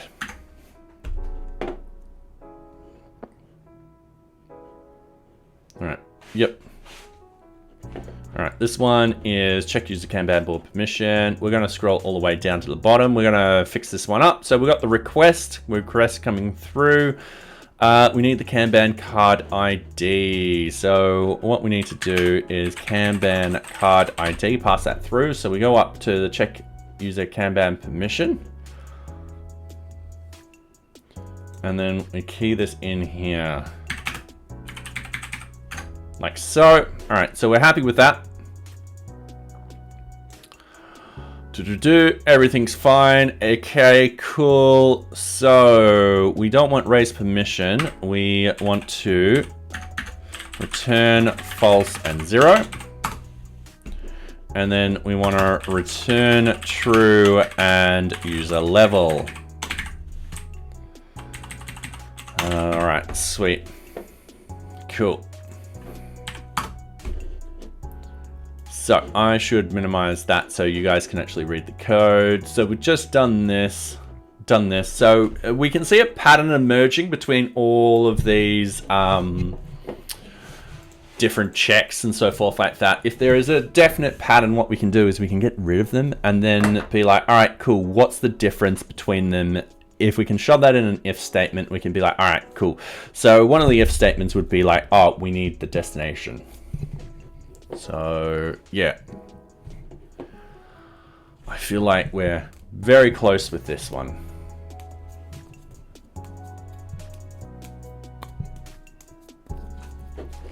Okay.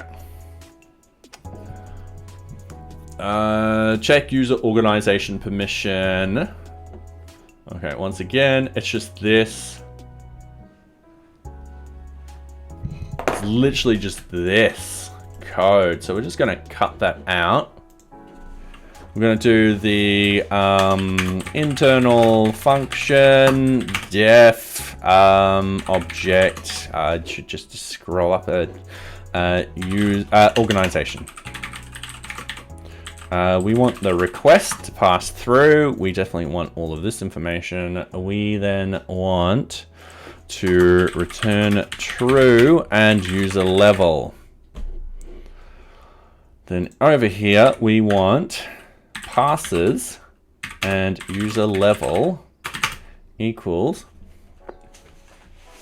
Actually, passes won't be used. We just use a level.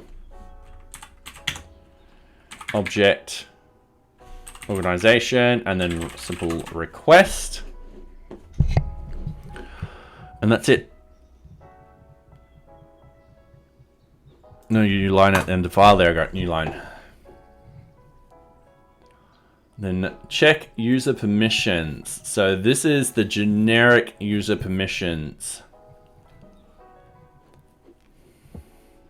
So we definitely need all of that all the way down to here. All right, so I'm just going to cut that. And I'm just going to go object generic. And I should put in passes and user level equals object generic. I'm gonna, I should have been naughty. No, I shouldn't be naughty. I shouldn't put it. I need to put this in alphabetical order.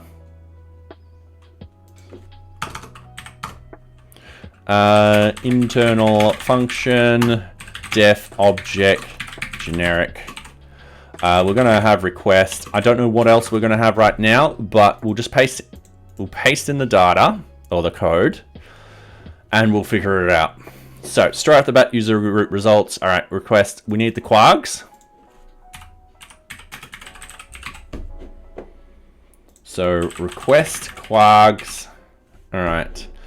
I have a feeling we need object lookup, and I'm going to put object lookup first. Like so. All right, sweet. So that looks up everything. We don't need the raise permission denied. We just need to return false and user and 0. The user level will be 0 anyway.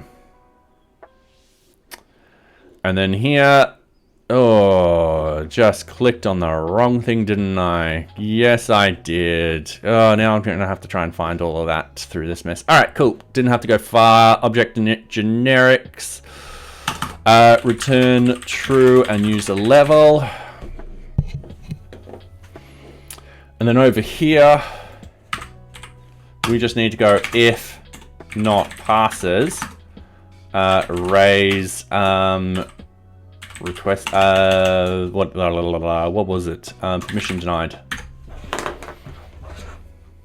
All right, cool. Oh, sorry, everyone in the ad break didn't realize. I'm terribly sorry. Okay. So this is just check permission. This is requirement item permission.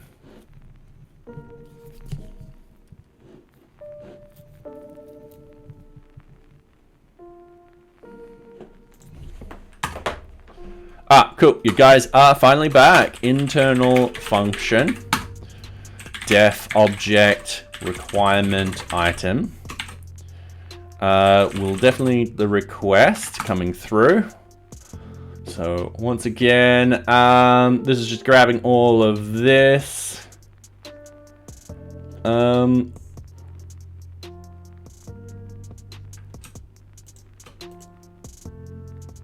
Cut this. So this will be passes, user level equals, and then this will be object requirement item request. So we just paste this in. We need the quags.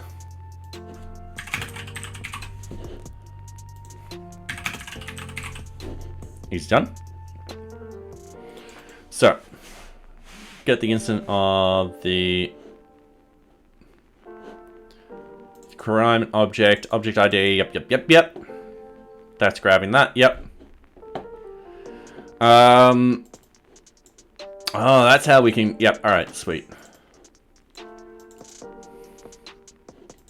Requirement ID. Yada yada yada. This will return false and 0. And then this will return true and user level. All right, cool. So that should still be working. Check RFC permissions. All right. Internal function. This will be def object. This will be RFC. And then we'll have request. Once again, this will be pretty similar sort of stuff. We just cut this out. We then just key up in here, passes, and I forgot to do the passes up above. I will do that very, very quickly, use a level, but after I paste this in, object RFC request. All right, and by what I mean by all of that, I mean if I scroll up, we forgot the, if it doesn't pass.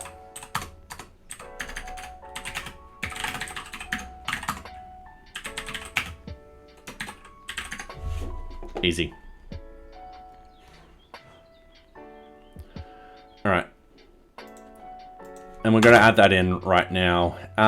If not passes, raise, permission denied. Easy done. All right. And then we check this. We need the quags.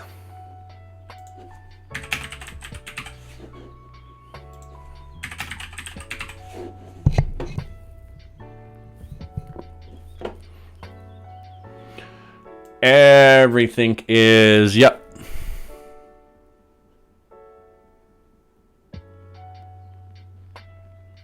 Yeah, we're going to have duplicates like that because that's just pulling in information. It's fine. I mean, in reality, I could pass through the user group for all of them, but should be fine there because I only use it in here. Should be in here locally. Don't just be like, oh, this is so much copy over. Yeah, I know. So I'm just complaining about the thing. Check permission denied. Just a function, test function. Don't worry about it. That's just that's it. That's to make sure the permission denied page appears properly. Okay, I'm going to miss that. Oh, I've just passed 4 hours. All right, cool. Let's run our unit tests. So a lot of our unit tests do deal with the permissions and so forth like that. And once again, we've just moved the permissions around. Great news. All right, sweet. So one thing which I want to do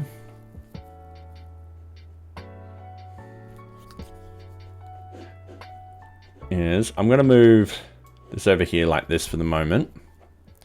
Check user permissions. So this is the very generic one. So we've got to look up if the destination exists. And then override the object lookup. Because not every single time the object lookup will be correct.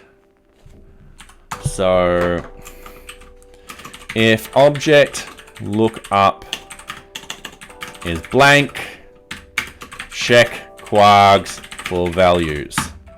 So if object lookup equals nothing, what we want to do is click on the wrong thing and go somewhere random. All right, there we go. So what I have down here is quags object lookup.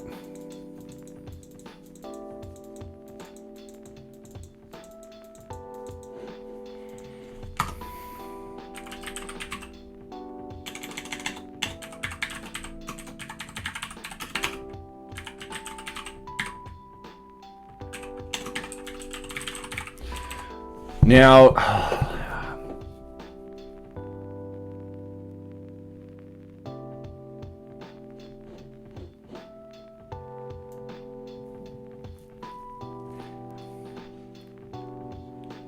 why has that gone funky?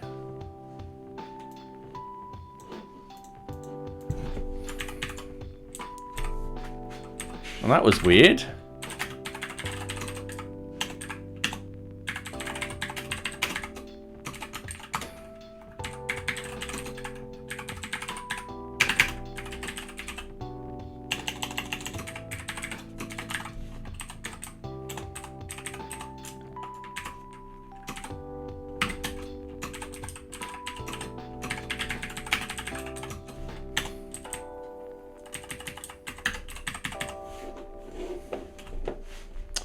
Oh, I think I know why.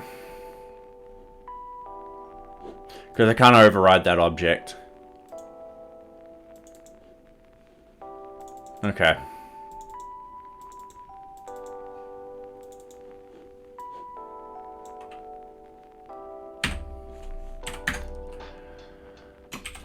Override object lookup.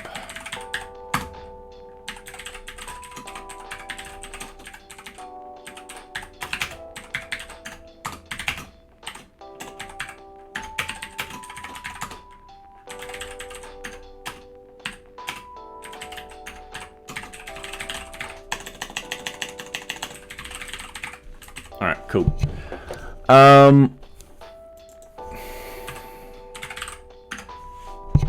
So what's actually happening here is, oops, sorry, just yelling the mic. What's happening here is the object lookup passes through. I can't edit that whatsoever because it's part of that.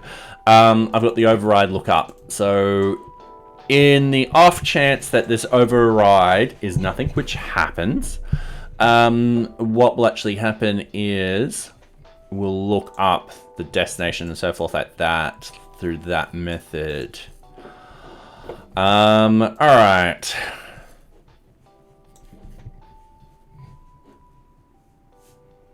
And then,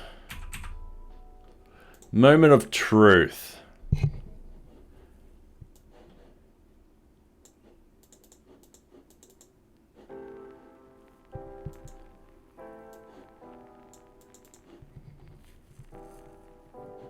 Oh, that should be check destination.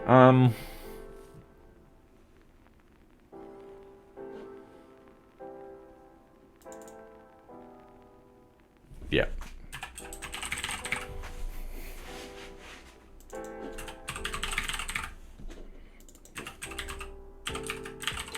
Destination makes sense when dealing with NearBeach. The destination is the object. Or the object type, I should specify. Alright, so destination makes sense. Let's key in some of the permissions to actually land here instead. So we'll have to, and then check their permissions and so forth like that. This will require us to do a full shakeout of the site, but that being said, that would be rather useful because we can find bugs and fix bugs and so forth like that. I feel like this is a very big sort of task to do. It's nearly 11 o'clock. I'm not going to get a release out tonight, but that's fine. I've got tomorrow evening to do all this and so forth like that. And it's only been a week since the last release. And once again, we're aiming for hopefully weekly releases. So yeah, all right.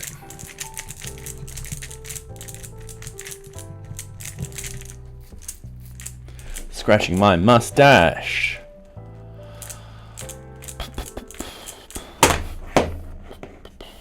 All right. So object lookup.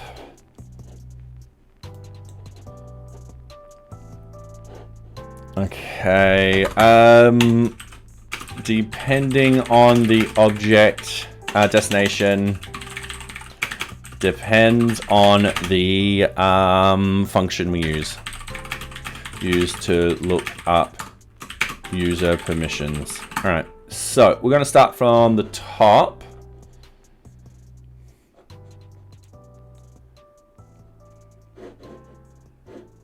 So change task.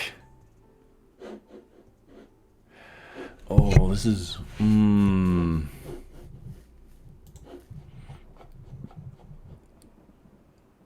So add bug, destination, destination, destination, destination. Destination. Destination. Destination. Admin add user request. Nah, that's a...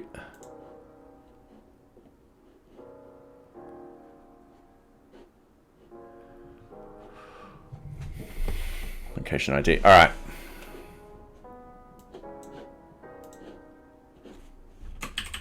to do finish this code. I'm probably going to call it there tonight.